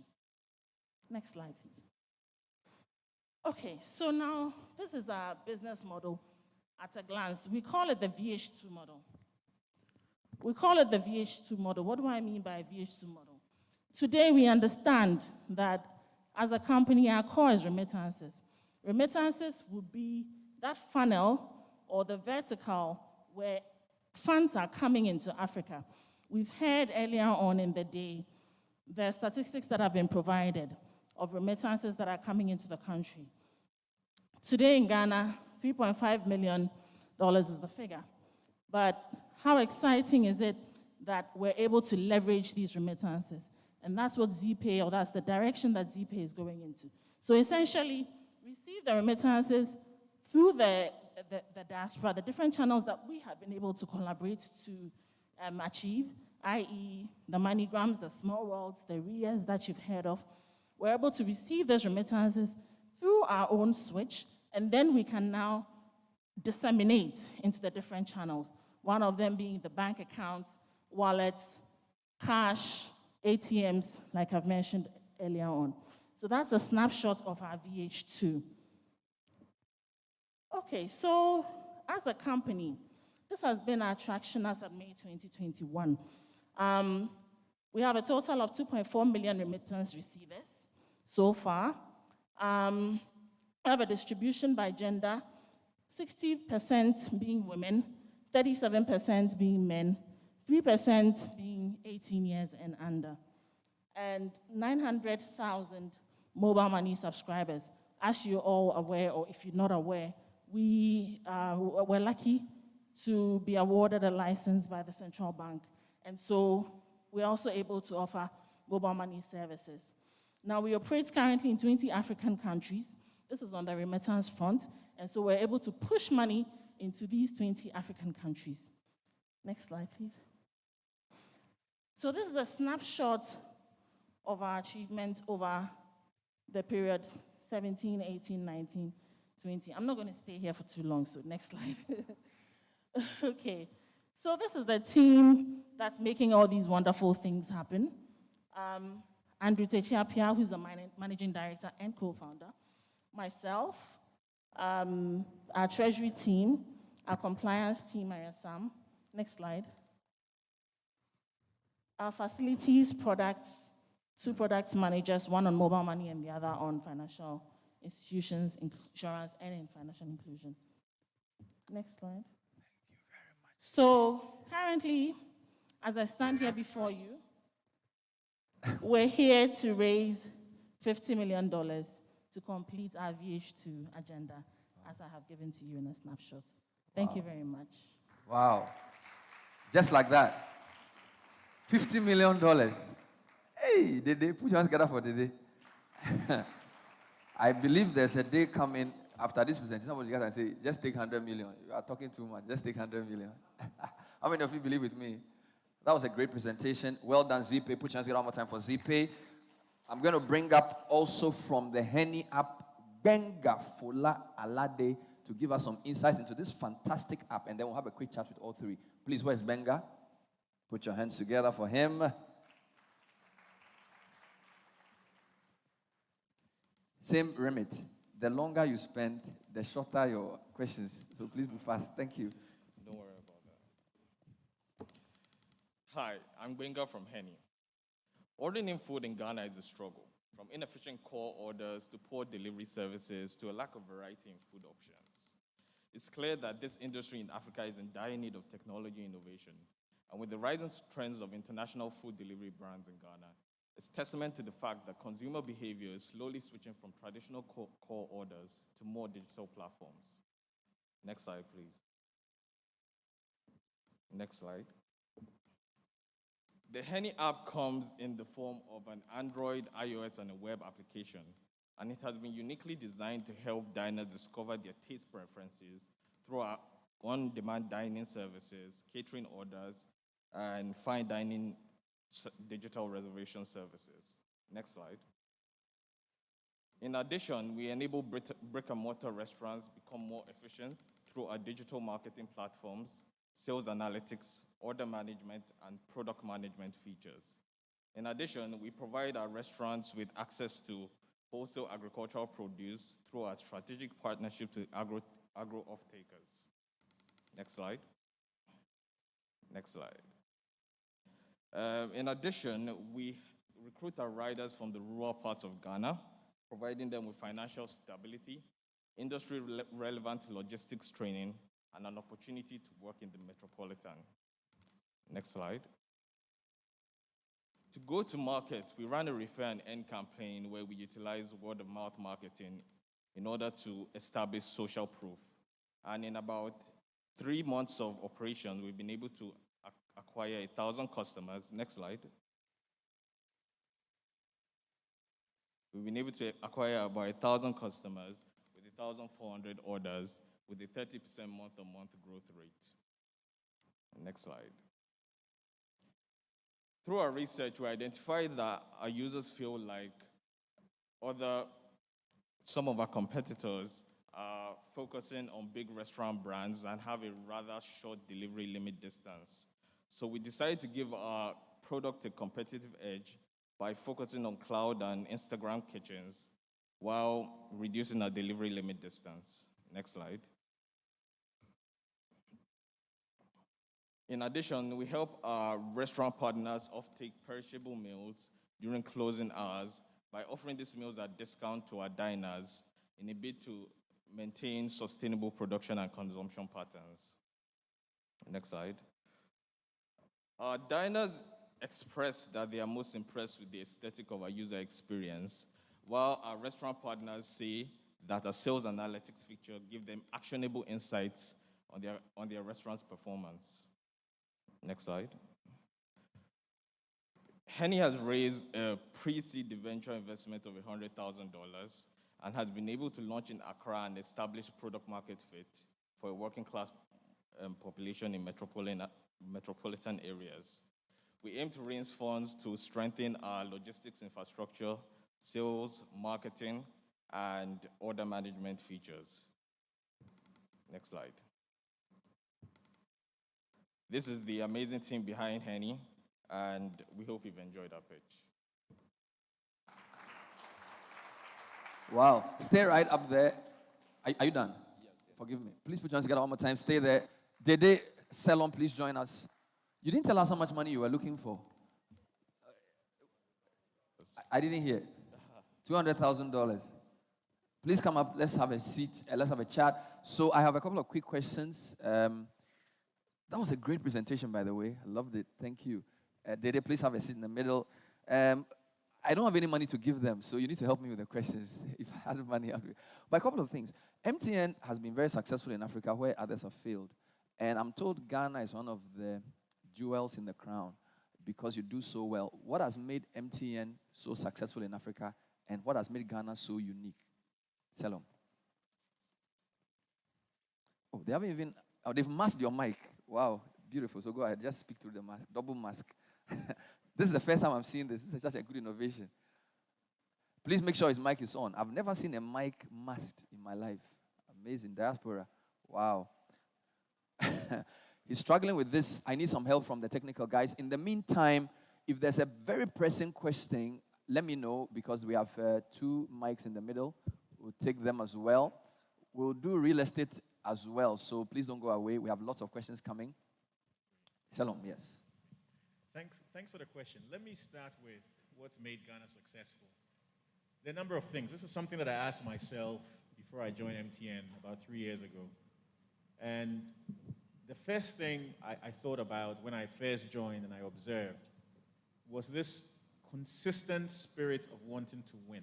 And that underpins the culture of MTN. So I would say the first pillar of success is really that culture, where even when we're succeeding and we're leading the market, we're not complacent, we continue to push the boundaries and continue to behave and act as if we're chasing a market leader. So that's the first one. That has been sustained for over 25 years. The second one is something I find actually very, very interesting. You know, when MTN says everywhere you go, and you look at how network companies, any network company, your success is based on the size of the network. Now, data is not a network product, right? But voice is. So MTN's philosophy of everywhere you go fundamentally played to the core variable and driver of success for any type of network company. And we didn't just sort of say everywhere you go, we actually invested with that view in mind, where we had the broadest network. And once we got that, the value was, how do we make that broadest network the best network? So in 2019, 2020, we're pronounced the best network in Ghana in voice and in data. Wow. So sustaining the philosophy of the network product, moving that to quality at a later stage, and making sure even in non-networked services like mobile money and data, we continue to drive our philosophy of quality. The third piece, which I think is equally important, will be the sustained level of investment. Okay.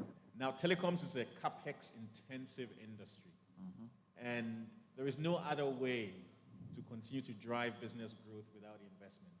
And MTN's appetite to take risk, to continue to invest, even when the traditional business case doesn't support it. If I take the situation of 4G, for example, if you look at a traditional 4G business case, the first question is, how many devices are in the market to support that investment? Okay. And the question was, there were very few devices, 4G devices, to support the investment. But there's also the traditional thinking, or the unconventional thinking of, is it technology that drives behavior, or does behavior drive technology? We believe technology leads. And as soon as the 4G network became available, the devices started coming in. So taking risk and continue to sustain that investment, I would say, was the third pillar. So, to summarize, these are the three things I believe have helped us sustain our leadership position in business. I like everything you said, except the last thing, that technology drives behavior. As a father of boys who like their gadgets, I'm a bit concerned that technology is going to drive behavior, because I thought I would drive their behavior, but that's a different conversation. So I'm sure you've noticed with 3 levels here. This is a multi-billion, this is multi-million, and this is hundreds of thousands, right? So whatever level you're looking, you have them here. Another question to you before I come to Dede, and then I come to Benga. So some people think MTN has been successful in Africa because you have a diasporan mindset. It's like, it's our company. There are lots of multinationals who are very extractive. There's a sense in which MTN has a permanence and that we are from here type of thing. Is that ingrained in your culture? Is it a conscious part of your strategy, or that's just sort of subliminal? I think the philosophy of MTN from the beginning was to embed its roots very strongly and deeply within the countries where we operate. So that mindset has meant that our collaborations and our essence and purpose within the markets takes a very different form from other multinationals. Yeah. So yes, so to a large extent, that's the way we've worked. If you look at most MTN markets, if I take Ghana, for example, today, Ghana is run 99.5% by Ghanaians. So we've invested in talent, we've partnered with universities, engineering institutions, and we've built the business on the core of Ghanaians. Now, if you take COVID, for example, one of the things that COVID taught us was that if you don't build your businesses to rely on the local supply chain, the level of disruption can be massive. Okay. So if your talent base doesn't have a continuous supply into the future, then there's a big risk to the business. Okay. Being able to do that in all our markets means that stability has been imposed by virtue of our strategy. Thank you. Dede, many people watching will be wondering, this remittance thing, we've been talking about it for the past couple of decades, right? And they're wondering whether where we are in the curve, my co-MC was talking about 3.5 billion. So are we this way? Are we that way? Are we that way? Is the remittance thing still growing? Are we at a plateau? Are we coming back? So we know what kind of thing we are investing into. Okay, first of all, I would like to let you understand that remittance is an African thing. It's a third world thing. Why is that so? Remittances is heavily leveraged on migration. As far as migration is not going to stop, as far as my family members in the village are still going to take that journey to go into the diaspora, to become diasporans, just so that they can take care of family back home, remittances is only going to remain on the ascendancy. Now, if you look at lower income earning countries, first of all, and if you look at poor homes, World Bank statistics says that 90% of poor homes are being supported through remittances. So essentially, remittance is not going to reduce. Okay. Plus, if you look at Africa today, it is said that the largest employee is going to come, or largest employee base is going to come out of Africa. You realize that a lot of young Africans are moving intra-Africa. Okay. They're moving out of Ghana into Nigeria to work. They're moving out of Nigeria into South Africa to work. If you go into the SADC zone, a lot of them are moving cross-border just to be able to work. If they're not going to work, they're going to school. Okay. That tells you that somebody's going to have to send money back to them, or they are going to have to send money back home to take care of families back home. So remittances will keep growing. Yes. So even if the Europe, America to Africa flattens, the Africa to Africa, the other question still to you is, some people say we have a second generation of immigrants. So for example, you have Callum Hudson-Odoi. His dad is Joe Odoi. He left Ghana, so he has an affinity to Ghana. But Callum was born in Britain, and he's now deciding whether to play for Britain or Ghana. Now, Callum's kids may have no connection to Ghana except an Odoi name. So again, the relationship with money changes because his father left Ghana, so he wants to send money to finish a house in Choco, but he himself doesn't know whether to play for Ghana. His kids may only see Ghana as a holiday destination. How convinced are you that that second generation and third generation will still be interested in investing here? Today, second generation and third generation might not be interested in investing in Ghana, right? They might not on the face of it, but really and truly, you look at what's going on. Today, for instance, last year, Ghana launched the return to Ghana. Yes, the year of return. Sorry. Yes. At that point, people who don't even have third generation family members still identify with that and want to make an impact.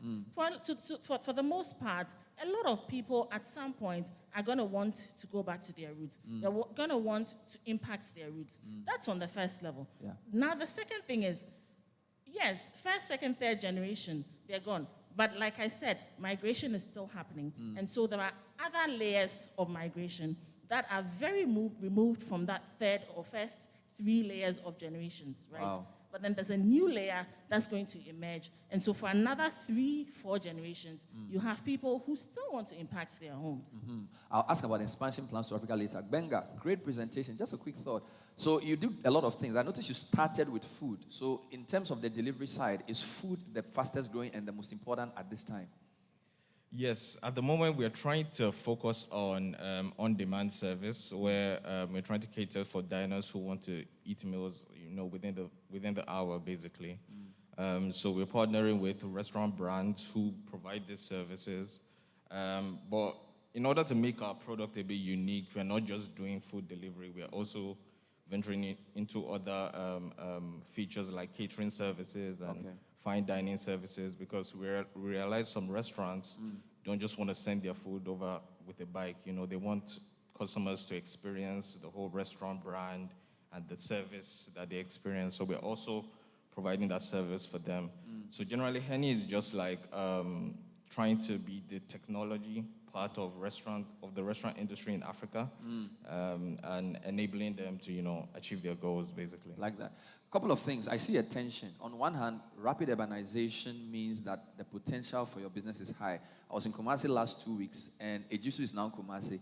With rapid urbanization, people don't want to. It's difficult to move. There's traffic, so your service is great. But there's a lot of intolerance for these bikes.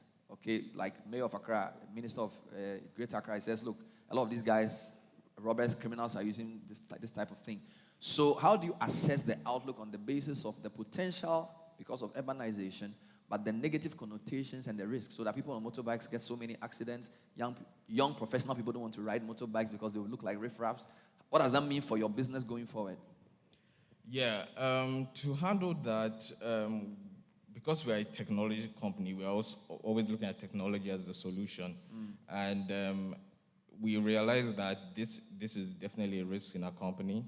And we decided to not only limit our delivery service to motorbikes, but also Uber riders. Fantastic. We realized that the gig economy is quickly growing in Ghana. There are so many Uber and Bolt riders. Yeah. So what we do is we just present them with an app. We have like a rider app, and these riders can do deliveries in the middle of the night even, because they are very hardworking and they're hustlers basically. Amazing.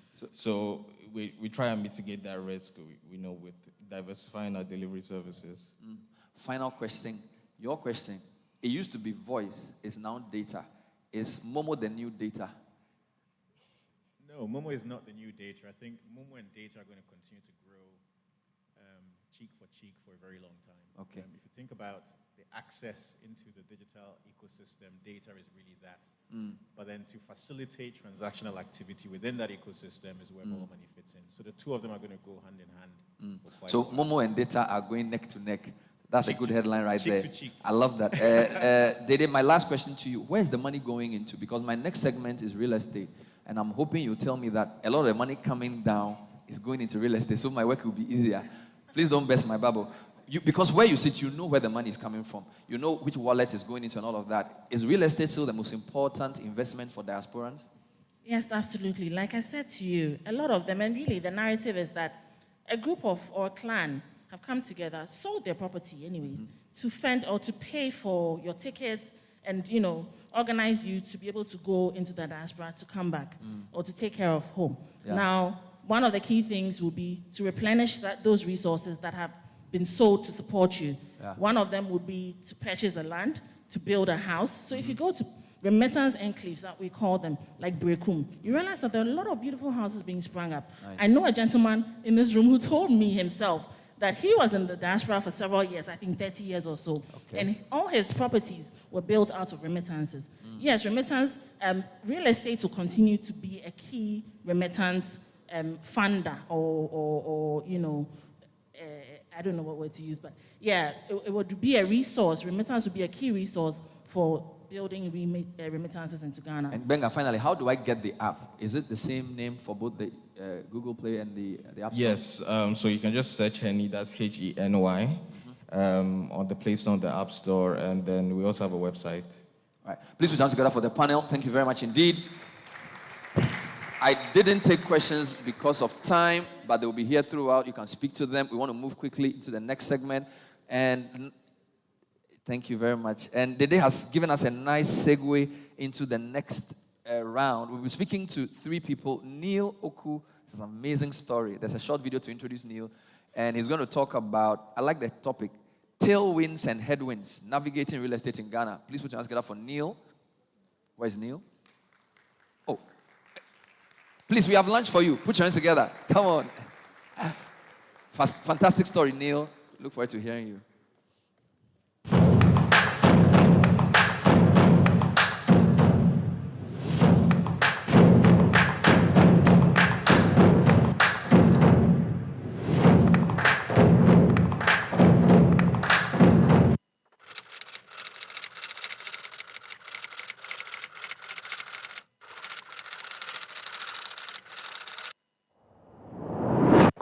Developers is an international and national-based real estate development firm with multi-sector involvement in technology and procurement. I would say we're predominantly a new entrant into the market, but in terms of the growth prospects, we're doing medium-scale projects throughout Ghana currently.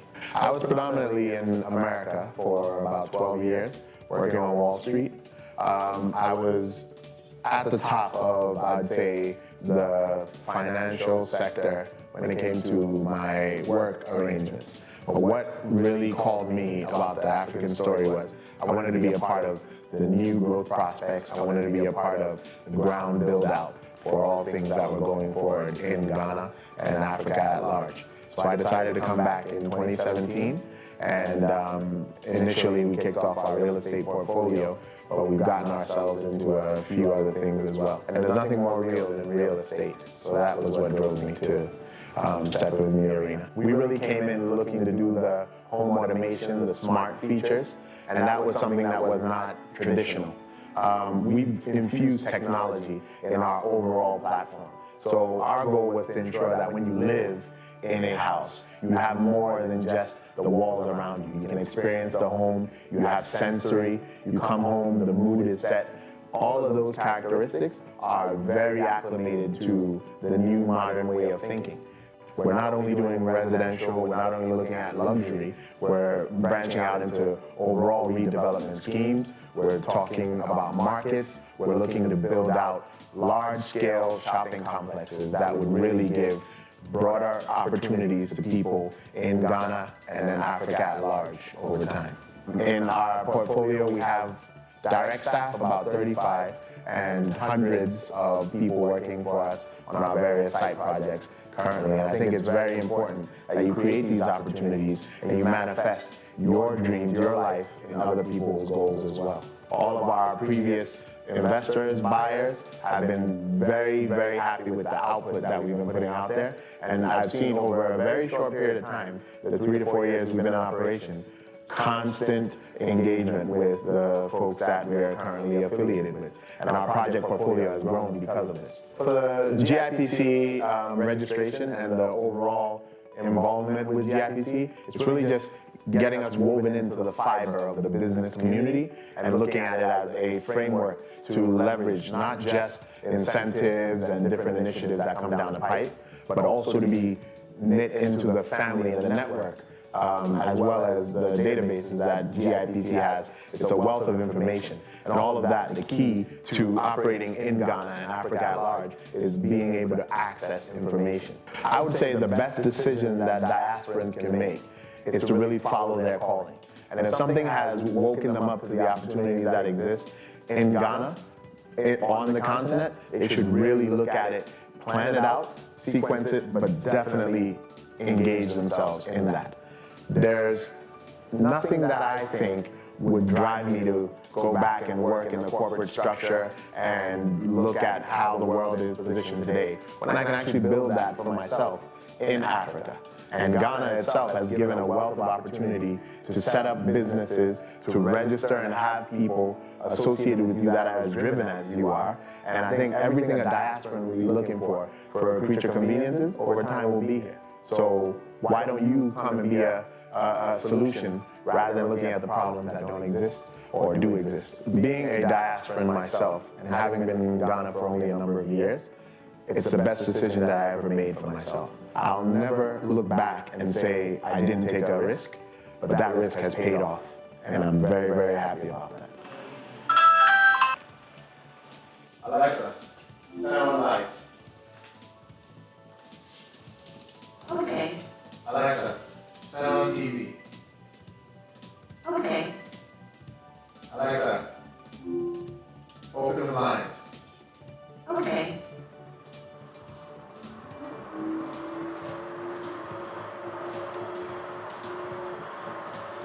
Golden Coast Developers is an example of a business thriving in Ghana.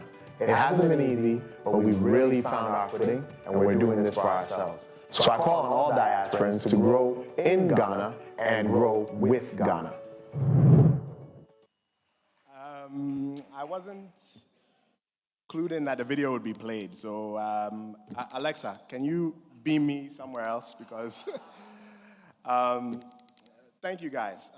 Good afternoon, everyone.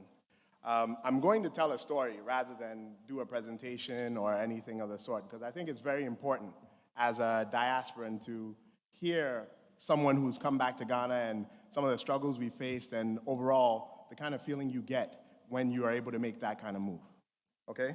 So like the video said, my name is Neil Oku, and I was on Wall Street for 12 years, but I moved to Ghana 3.5 years ago, and really it was a journey, right? As a returnee, you got to get an understanding of the landscape and really get a close view of what Ghana has to offer and what you want to craft out of it, right? Now, I get the question all the time, why would you leave your great job in America to move to Ghana to start your own business? You know, many people in Ghana consider America to be like heaven, right? on social media, you hear about it all the time, you know, glass and qua, everything is just so lovely, you get it? So, but I think there's another lens that one needs to look at it. You see, I stopped feeling as fulfilled in chasing the next promotion and getting to be a senior vice president and then a director and et cetera. And I really wanted to do something that would really be a calling. I wanted to go somewhere where I was actually a help or I was solving problems. I wanted to feel like I was really, really going to make a change. And that was what drove me to relocate to Ghana. So some people may say it was a higher calling. And, you know, I don't want to sound biblical or something, but real estate, it was all about whether or not if you build it, they will come. Now, every time you have a session where they're talking about the future prospects of Africa and Ghana at large, they say, oh, 60% of the world's arable land is in Africa, so that means we should all come and farm. They'll say 40% of the world's youth in the next 10 years is going to be on the continent, so that means everything. But for me, that's not why I came. I came because I felt Ghana was the next wave. Ghana was really moving towards a trajectory where I come on vacation, I see people who are not from here doing so well.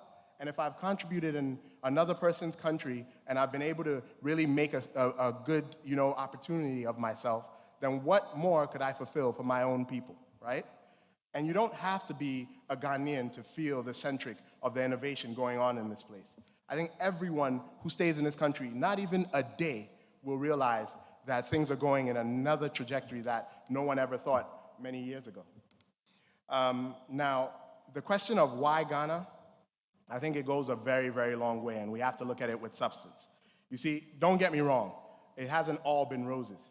There's been times where you wonder, I chose construction, you get to site and there's a funeral and everybody's in their village, and you wonder, I mean, were we supposed to work or not? But that's just a cultural thing, because once things are going in your favor, it absolutely moves at a trajectory that you could never, ever, ever plan out. I think the US and Ghana are very, very different in a lot of ways. I know, you can make a whole lot of money, but I found myself every weekend going to the mall and like looking for stuff to buy that I didn't even really want. And that was like my getaway or my break. Here I have the opportunity, even when I'm working, to step out, see different neighborhoods, and envision new ideas and new types of developments that we could do, really to change the landscape of the company.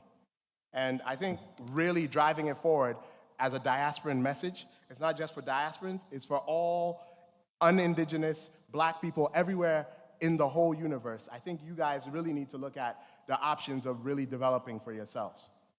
One of the things about our company, Golden Coast Developers, is we're a multi-sector development company. And what that means is we're not solely looking at luxury, as you've seen in the video. We're doing medium scale and affordable housing schemes that will, in the next year and a half, really take root. We've got 4 projects currently underway at various stages, and our first for-sale project, Foster Park, which you saw, is basically sold out at this point just because we offered what everybody else wasn't doing. Initially, when we spoke about automations and all of the features that you saw, everyone was like, no, that can't be done.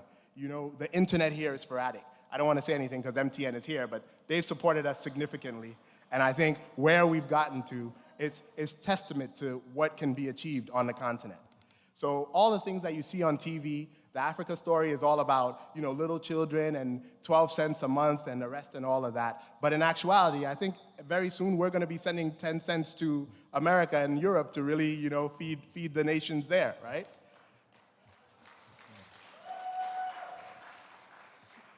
So to talk about the headwinds as it relates to real estate, I mean, for me, I'll tell you the facts. Real estate in Ghana is a very, very attractive investment once you can get in, right? You have a huge opportunity from the rental perspective just because it's a very high yield business. Even if you do long-term or short-term, if you look at the economics around it, it's a very, very good investment overall. But that's not just a transcendency, right? You look at the projection of land and how land has grown from the 60s till now, it's always gone up. So that's a big picture demographic. And there's so many developers and there's so many people with great ideas. I met some guys just a few days ago who came to Ghana. They're big developers in Atlanta and DC, and they're now looking at opportunities here on ground. And I think that's the messaging we need to put out there. In synopsis, for me, I think Ghana reminds me of one of my old bosses who always used to say, don't bring me your problems. Bring me solutions and I'll reward you for it. And when we look at that with a mindset, I think we'll get very, very, very far overall. I think one of the last things that I'll point out for the group is that we're not just speaking at events. I don't do a lot of media. I don't really do a lot of interviews. But we are now geared towards doing a major large-scale project, 100-unit development in Labone coming up. I think we'll launch sometime September. And it's directly focused on the diaspora and calling people home. That, as a real estate investment, as well as a property, is going to call in everything that you look for when you come to Ghana as an experience. And that intertwines the tourism, that has concierge service, that also has the ability for you as a resident to go out and volunteer at various different premises, and then you get a certification to say, when you came here, you didn't just hang out at the nightclub. You actually came to make a difference. And I think things like this are really what's going to call everyone to understand that Ghana is not just a motherland, it's a mother to all things that you want to achieve. So that's, in synopsis, what I came here to say. I thank you all for having me. Wow. Whoa. Neil, thank you very much. Look forward to interacting with you. If you could take your seat. I want to bring back Daniel, but please, one more time for Neil Amoyao. No, Neil Oku, forgive me, Neil Oku. Awesome. Daniel Amoyao is from Kappa A to Z. He's going to give us a brief presentation, after which Napoleon Kofi would also come up stage. Please welcome Daniel. I can see him. Just put your hands together. He will appear. Just put your hands together. Kappa A to Z company. And these are bankable projects in real estate, right? Just keep coming. Okay. Napoleon, please get ready. Thank you. 5 minutes.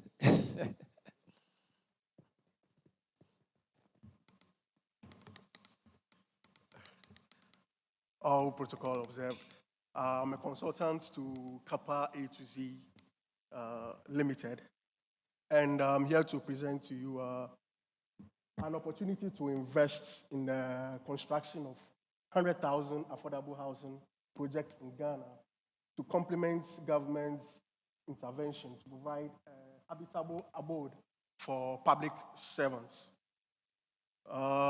As much as the private sector is helping the government to solve the housing problem in Ghana, that we cannot say we leave everything to the private sector. The government also are doing its best to mitigate and solve these housing deficits that we have in the country. Just a brief synopsis. The residential industry in Ghana is a market with very huge potential for growth, since because the population increases by 565,000 people every year. And a statistics organized by the UN Home Settlement Program estimates that 3 million housing units will be required every year. As we speak now, it's still deficits of 100 or 70,000 units, 70,000 units. So, in view of that, next slide, please. No, the previous one. Yeah, just to summarize what I said, Ghana suffers from a severe housing deficit as a result of the low housing delivery relative to household growth. And to complement that also, Ghana Statistical Service data reveals that more than 52% of houses in Ghana, houses, accommodates 2 or 4 households. Just not to say, okay, Ghana is still a motherland, but we still have the high-income earners, the middle-income earners, and then the low-income earners. So the government comes in now to bridge the gap between the middle-income earners and then the low-income earners. So this actually presents an opportunity for potential investors to consider investing in such area or venture with a sure, definite return on investment. Next slide. Okay, it's in that regard that after carefully considering a number of credible proposals and contractors, the Ministry of Works and Housing awarded 100,000 affordable housing units projects across the various regions of Ghana with an offtake agreement of 4,604,370,000 United States dollars to Kappa A to Z Limited. Our key business model has to do with partnering with an existing and prospective financier who is ready and willing to ink his name and presence in Ghana. The project, the award letter, the contract and everything is voluminous. So the financials, drawings, and any other documents to this project will be available on demand.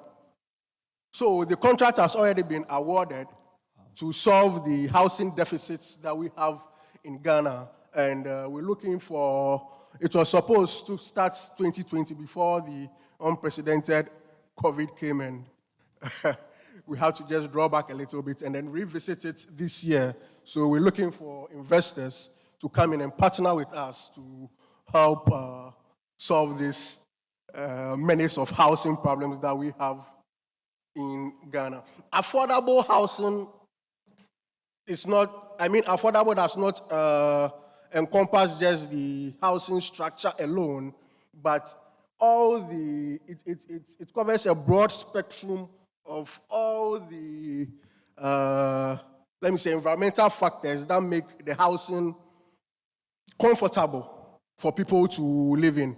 And it's 100,000 housing units.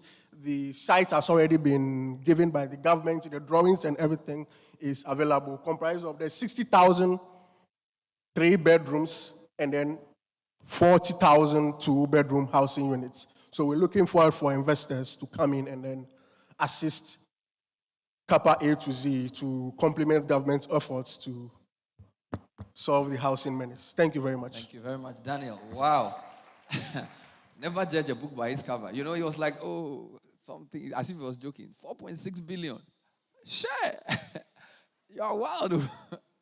You know, when he started, he was a bit unsure, you know. He's looking for 4.6 billion. Charlie, if I gave that to you, Neil, Charlie, you would change the world. Quay. No, I've been here for 20 years, 4.6 billion. He hasn't been tagged in the shirt. He's a big man, Charlie. No, Daniel, I will bring you back. I have some serious questions for you. This is your 4 point. Let me end with a company called Miners, Napoleon Coffee. Miners. After that, I'll invite Napoleon, Daniel, and Neil to come up stage. Please stand together for Napoleon Coffee. Is it Miners or Miners? Miners. 5 minutes. Thank you, sir.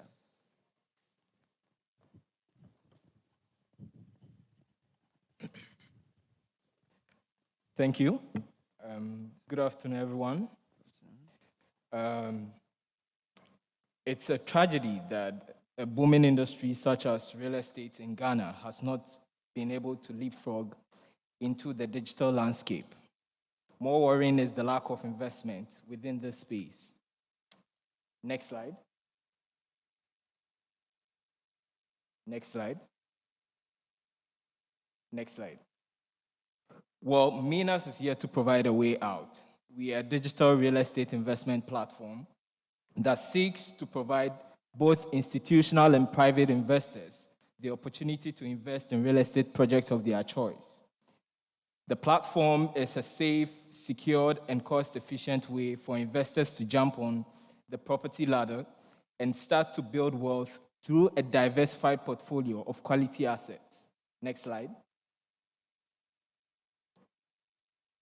Onboarding takes a few minutes, and profits from rental incomes are distributed typically on a monthly basis, allowing investors to create a steady and reliable source of secondary passive income. It offers a more practical alternative to buying property outright. Next slide.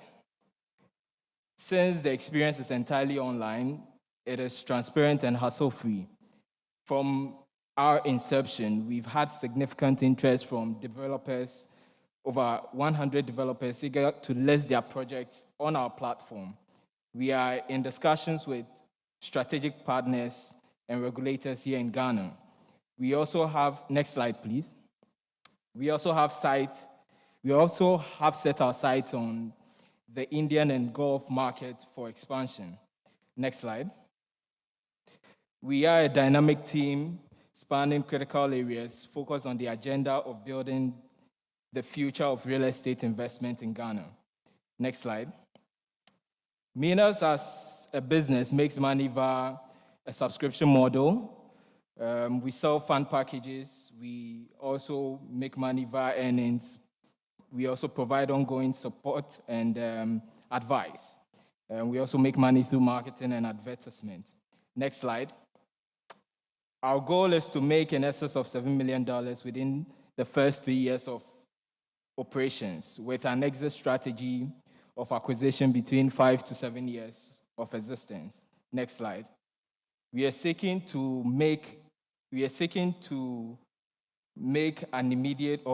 have an immediate investment of $250,000 for an equity stake in the business.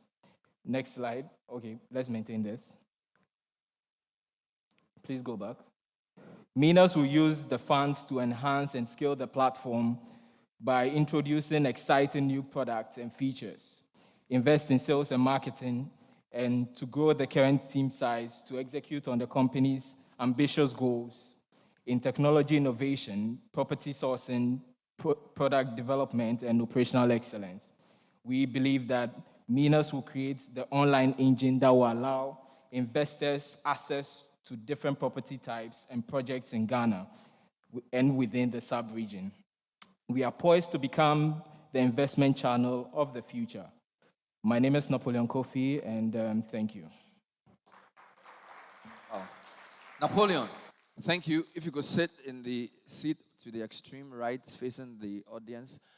Neil, please come up stage. And my favorite, Daniel Amuyao, please come up. 4.6 billion guy. Wow, awesome stuff. So we're going to ask a couple of quick questions. No, I want you to sit by me. You sit next to me. I like your presentation. It was brilliant. Thank you very much. Thank you for sharing your story. Daniel, you're a big man. Please sit in the middle. If you have any questions, let me know. I'm aiming to end this at 2, but we don't know how this is going to go. I'm going to start with Neil, because you sounded so passionate. You can remove the masks now from the mics. Okay, because somebody has spoken into the mask, you remove it. You understand? The mask on the mic, so that is your brilliant. So you're so passionate. I mean, your presentation was really nice. What is it that makes you so passionate about diaspora and affairs and programs in particular?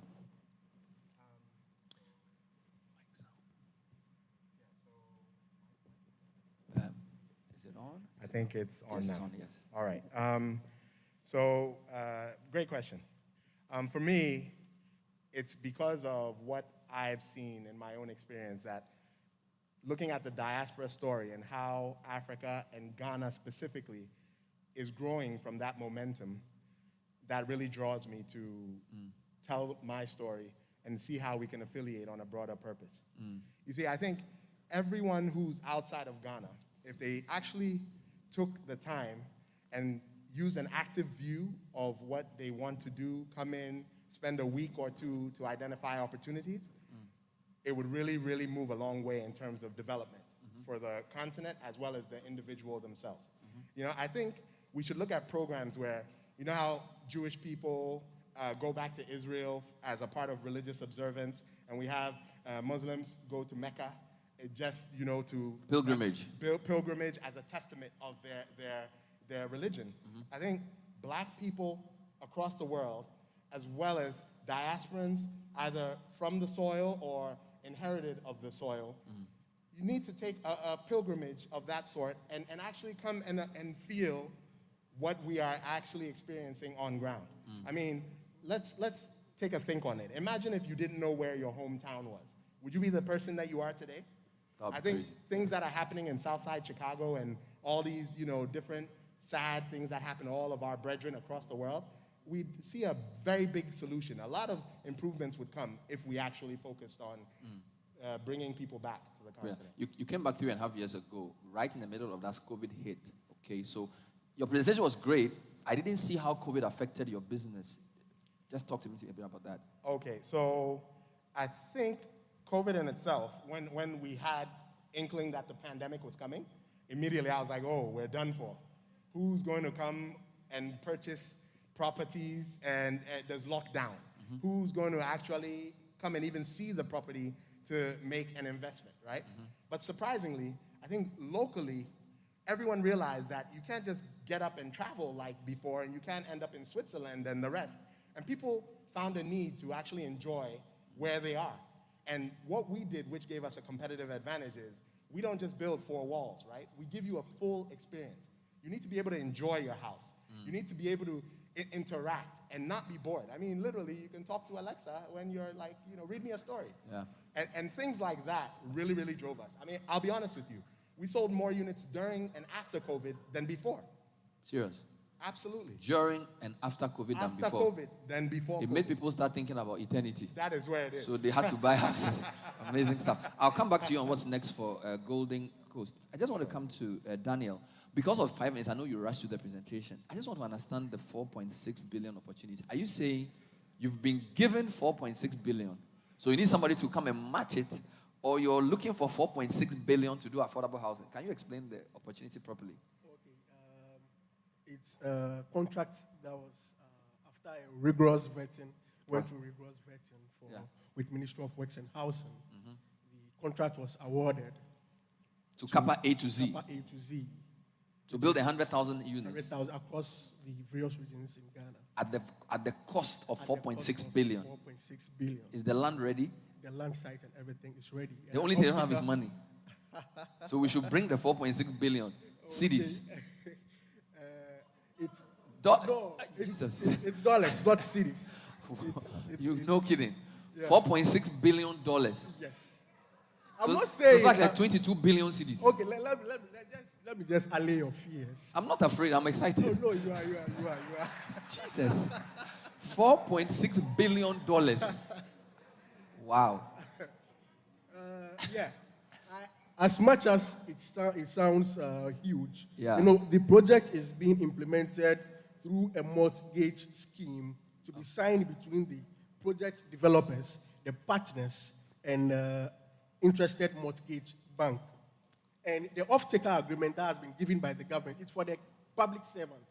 Right. So once it is built, the government takes it and then they sell it to the is public servants. Is this in phases? Yes, in phases, not okay. just at a go. I see. It's in phases. Has Kappa done anything like this before? The company, have they put up any housing before? This is their first project. Yeah, this is the first. And they are hitting. No, not. They are hitting 4.6. Yeah, some small housing units here and there. Yeah. 20,000, 5,000 here. But they are hitting the ground running. Fantastic. I'll come back to you. Yeah. Again, because of time, Napoleon, I know you rushed through. I just wanted to get the opportunity. So, Neil said real estate is real. You're offering just explain what you're saying. We're giving you are playing on the markets, right? Is that what you're talking about? Explain the difference between what you do and what these guys do. There's a mic next to you, apparently. Oh, they took it away. Okay. Probably just handed me yours. Yeah. Yeah. All right. Yes, sir. All right, thank you. So what we do is that we are a platform business. We are a technology platform business. All right. And we are leveraging real estate to, in a sense, provide our competitive advantage in technology to provide bridge financing for people, real estate developers, and project owners to be able to have access to investors. So basically, that's what we do. We are just a platform business that is in the real estate industry. So, just to get, if he's looking for money for a new project, right, where he can list his project on the platform. Okay. And then, using the criteria and everything that is needed for it to be appealing to investor or any investor, then we can be able to promoted to the investors that are on our platform. So that's pretty much. So he probably needs you a lot, this guy. Yeah. He needs a lot of money. Yeah. So you help him package his project on your platform, and then you tell the people that, look, this guy is a proper deal. He has an off-take, however. Give him money. So you're just a platform. Exactly. You're not a matchmaker, just a platform. We are a platform business, yeah. But how developed is that market in this part of the world? So, I mean, when it comes to real estate, we always have inflow of cash when it comes to, I mean, investors coming in who are interested in. Yeah. The problem is that they don't find credible in real estate projects. Okay. And so what we are trying to do is that we are trying to build our credibility using technology to be able to say that, hey, we are a platform business. We don't have these physical interactions and all these things. I mean, we are trying to provide that interface for these real estate developers to build our credibility. So that's pretty much what. General question and general observation. It seems as if in Ghana, possibly parts of Africa, the financial aspect of the real estate market is not well developed. So for developers, there isn't enough money for them. Only one or two banks. In terms of we who want to buy houses, apart from, I think, GHL and a couple of people, HFC, there aren't enough. So it appears that the real estate market is not that well developed. Was that an advantage or disadvantage for you when you came? Because you're a Wall Street guy, you know how money works. There are lots of people who want houses. How did you deal with that lack of a proper market? Because, for example, 2007, subprime mortgage, right?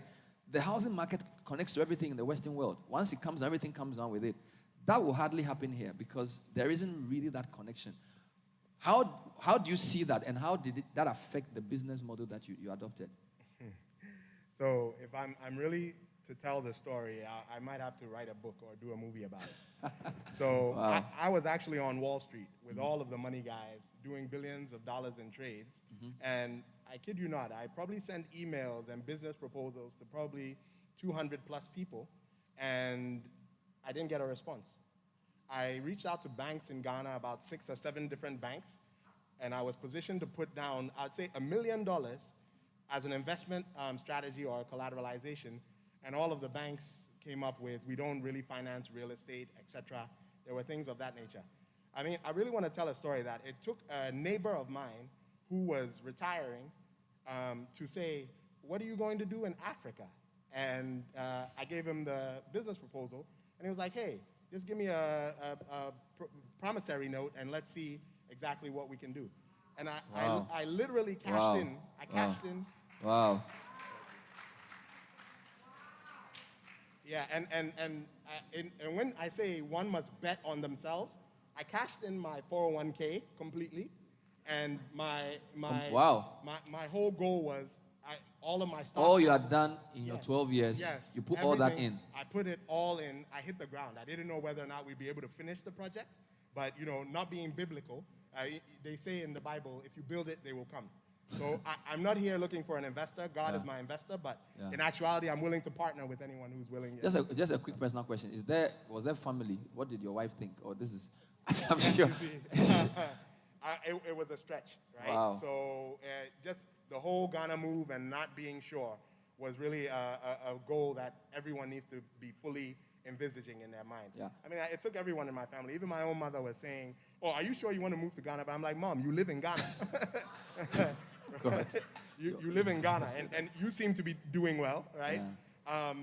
And everyone was saying you're leaving your job. But I think overall, when you bring the big picture in and people buy into it, family especially, you get very, very far. And my support system has been my family. Another quick question to you. You said you were very careful to say you're doing not just high end, but middle and low.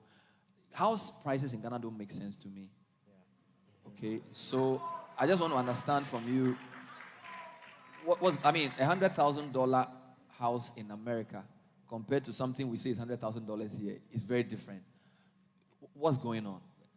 Right, so I'm a very good person to ask that question Yeah. because me, myself, it didn't make sense to me. Okay. But when you do the modeling, the yield ratio in Ghana is extremely high. Okay. Just because of our rental regime, right? Okay. You rent for a year or 2 years. Advance. So from my perspective as a developer, as long as we can make our money and we provide a service, a product that is very, very distinct, I think it made good business sense. So I don't want to rationalize the existence of how things are. I think Ghana, the framework that's in place, where you need to import a lot of your items for finishing, where you need certain things that are very high taxed, those are what dovetail us into our price and our costing. And then the land tenure, everybody mentions it, but I'm really into land, and I understand some of the things. Like, it takes 2 years, 3 years to actually isolate and get an opportunity to title the land. 60% of our court cases are land related. Right. Ghana, So if we can look at improvements there, which I have many suggestions if the government wants to retain me for consulting. Hey, have you finished selling your houses? Thank you. I want to come to you. And this is the final round of questions. Thank you for sharing. Daniel, so affordable housing, why did you choose that market? Because listening to him, I think at the high end, there's still a lot of demand. People are putting up things in cantonments, Laboni, and one is even sold out. So just give me a sense into why A to Z thought of the affordable thing. And again, if you say affordable, how affordable? Because you're talking about government workers, right? Because when you talk about affordable, yeah, thank you. That's the question. Affordable for who? Double barrel question. You're a consultant, but hey, you have to answer the question. If we can be truthful to ourselves, in Ghana here, the gap between the rich and the poor keeps increasing every day. That's true.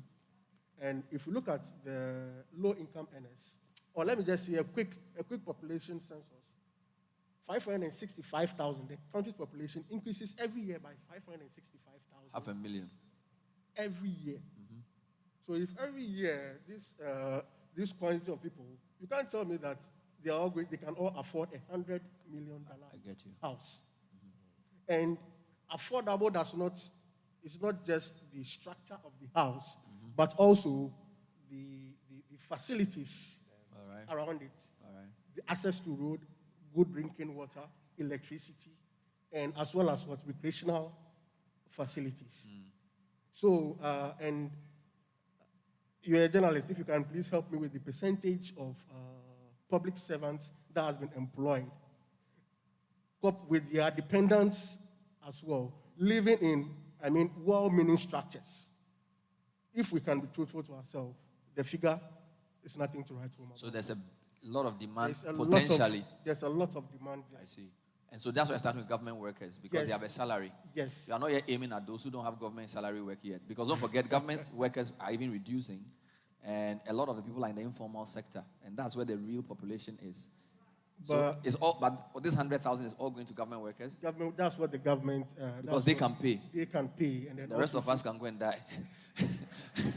I'm just joking, no, go ahead. So that's the initial plan. Yeah, because the investors need to know that there's a stream of income that's going to pay. Yes, exactly. And government can decide to even take part of their salary straight to pay. To pay for the housing. So that makes sense for now. Yeah. What do you see the prospects? You are into that interesting platform. What are the prospects of the Ghanaian housing market? And that's my last question. We're wrapping up. We need to close. There's lunch waiting. Is there free lunch? There's free lunch. Okay. Yes. Where do you see the housing market going? For me, I believe that all these challenges that we are citing poses a very interesting opportunity. Yeah. This should just let us be aware that, or make us informed that the Ghanaian real estate market is a budding one, and there is so much opportunity in it. In terms of mortgages, as Neil mentioned, we don't have a lot of mortgage banks in Ghana. Yeah. When it comes to asset technologies, when it comes to even using technology in the real estate industry, I was in a sense excited to see Alexa in Neil's building, and so there are a lot of opportunities within real estate. Big data. You mentioned the cost of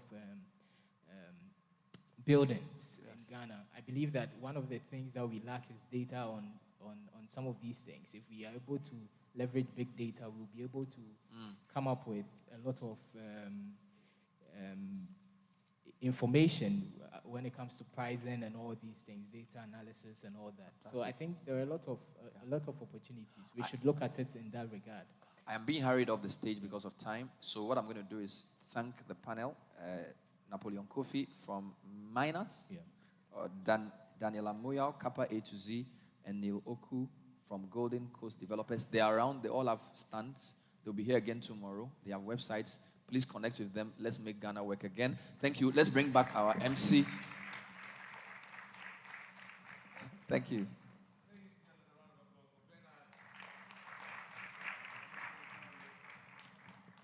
All right, all right, all right. Thank you very much, Bernard, and your amazing panelists. Ladies and gentlemen, in a short while, we break for lunch. Before that, however, it's important that we hear from one of our partners, the Diaspora Affairs Office of the President. Please welcome the Director, Mr. Akwesi Ewuwa Ababio, for his closing remarks.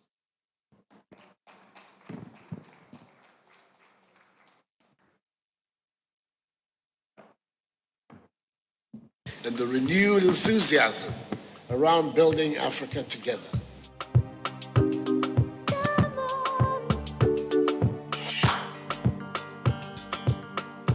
It is my singular honor. I am excited and keen on this new initiative.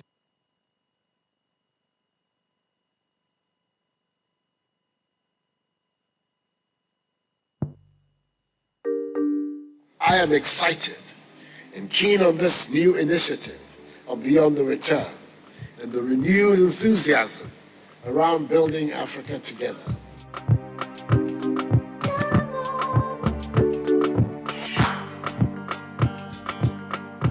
It is my singular honor to formally outdoor the pillars of the Beyond the Return program and hope that these pillars will firmly drive Beyond the Return project to do more for Ghana.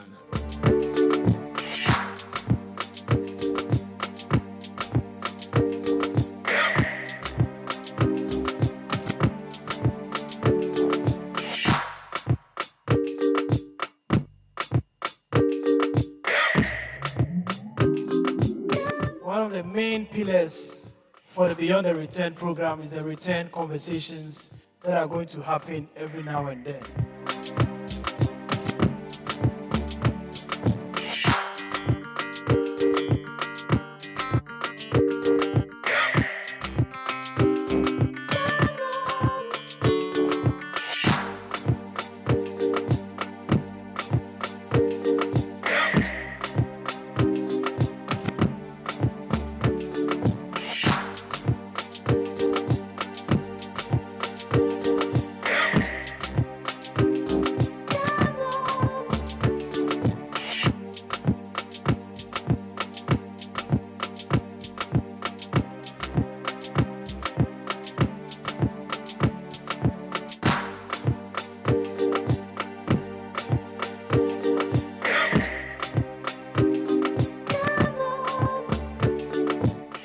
Excited that this benevolent society has been doing this work to complement what the government has been doing, to make sure that basic needs like water is available to the people.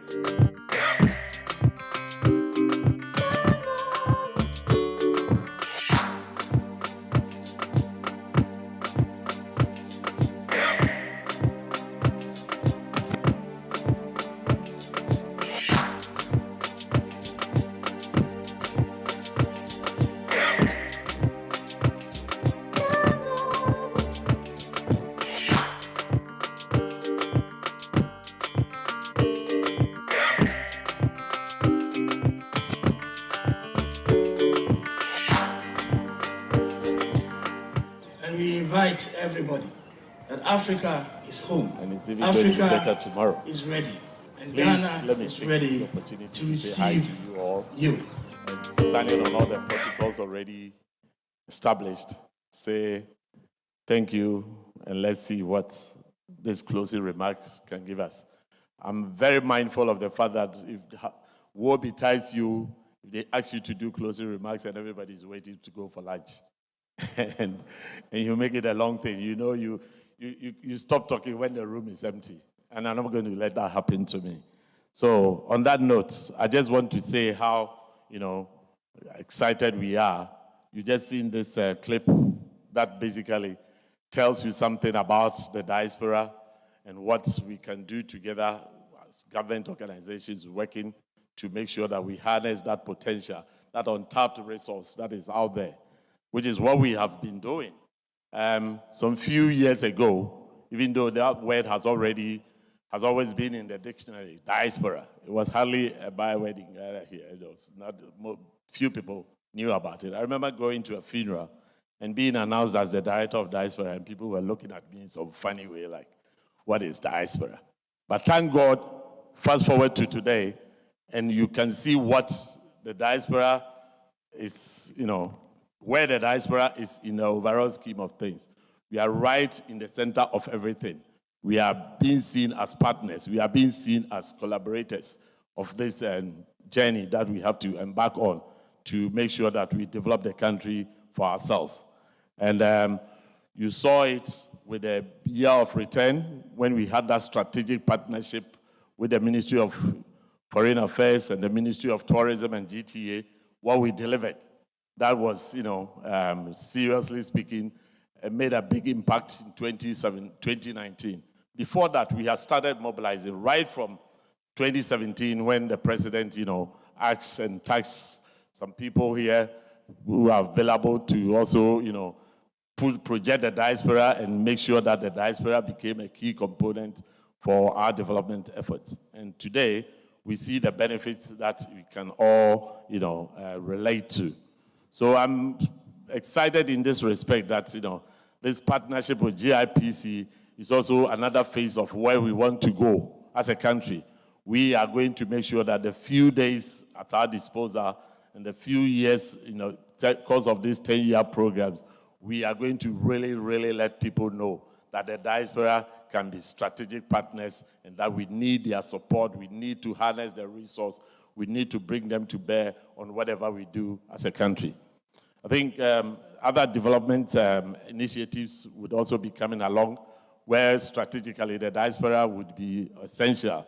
And it's in respect of, for instance, we would be making sure that the diaspora and the traditional leadership, are brought face to face to see what they can do together in terms of, development. And again, in respect of diaspora and our education, how they've already made an impact, but that emphasis can be, and the headlights can be thrown on that initiative. Last year, we had that conference which just didn't get that much of mileage or didn't get that much of highlighting, but serious efforts are being undertaken to make sure that that also, happens.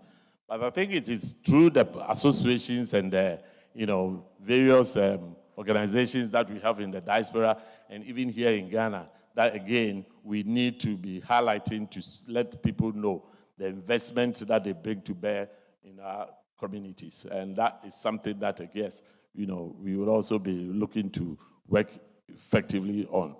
But for tomorrow, I guess if you think today is exciting and today was very revealing, then perhaps you have no reason to stay away tomorrow because you get some big guys coming and, they're going to lay bare all the things that you need to know to take advantage of the investment climate going forward. And, of course, we will be seeing names like the Minister for Finance himself, Ken Oforiatta, and just as well, you see the talk of the town gentleman, AFCFTA Secretariat big boss himself, in the name of His Excellency Wakinle Meni, the General Secretary, coming over himself. It's almost fait accompli to say that, yes, with the AFCFTA coming over in Ghana, there's that window of opportunity for businesses, for investment, for things to happen. And that is something that you should look forward to as you have that interaction for tomorrow. So, all in all, tomorrow promises to be very exciting. And I will entreat you to find time, come early, and make sure that you become part and parcel of this initiative that we are, being shepherded to by GIPC as we want to make sure that, the investment opportunities that are out there are all, made visible and transparent, and you're given the opportunity to relate to it. I think the diaspora will forever remain a big asset, very much, untapped, even if you think we have already tapped some aspect of it. If you think about it, the amount of money and energy that goes into exploiting some of the resources that we have, our minerals, our forests, etc. Not so much goes into, this diaspora as a resource to be tapped. And that is what we have to draw our attention to, that if we should invest in the diaspora and get them to come and invest, the rewards will be just too phenomenal. On this note, I just, I suppose, have to go from here, leave you to enjoy your lunch, and look forward to coming in tomorrow to partake in this maiden investment summit that we have already been asked to make sure that it becomes a yearly thing. And I'm sure Yofi is already GIPC, and most importantly, what's her name? Marina, who has worked her socks off to make sure that, and her team, to make sure that this event comes through. Thank you.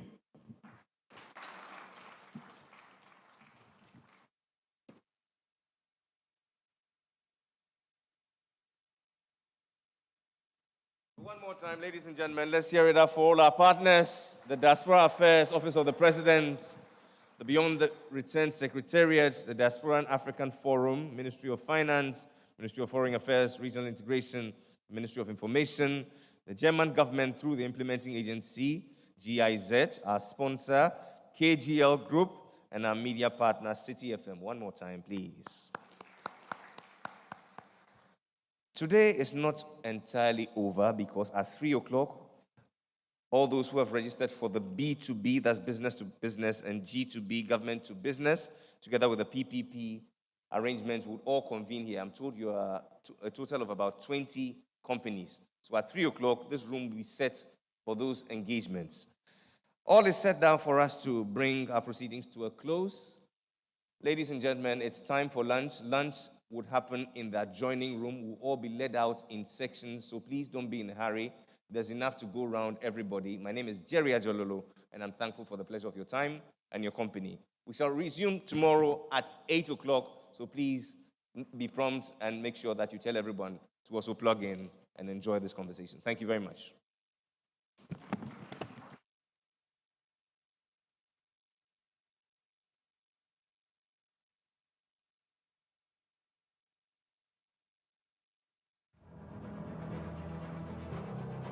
Located at the center of the world, Ghana is the best investment destination in West Africa and ranks as West Africa's first in the Ease of Doing Business Report 2019. It was projected as one of the fastest growing economies in the world, with a growth rate of 6.8% in 2019, and has been declared as Africa's new bright spot after being ranked 4th in the world and 1st in Africa in the 2019 Global Retail Development Index. As the host of the African Continental Free Trade Area, Ghana is creating the linkages that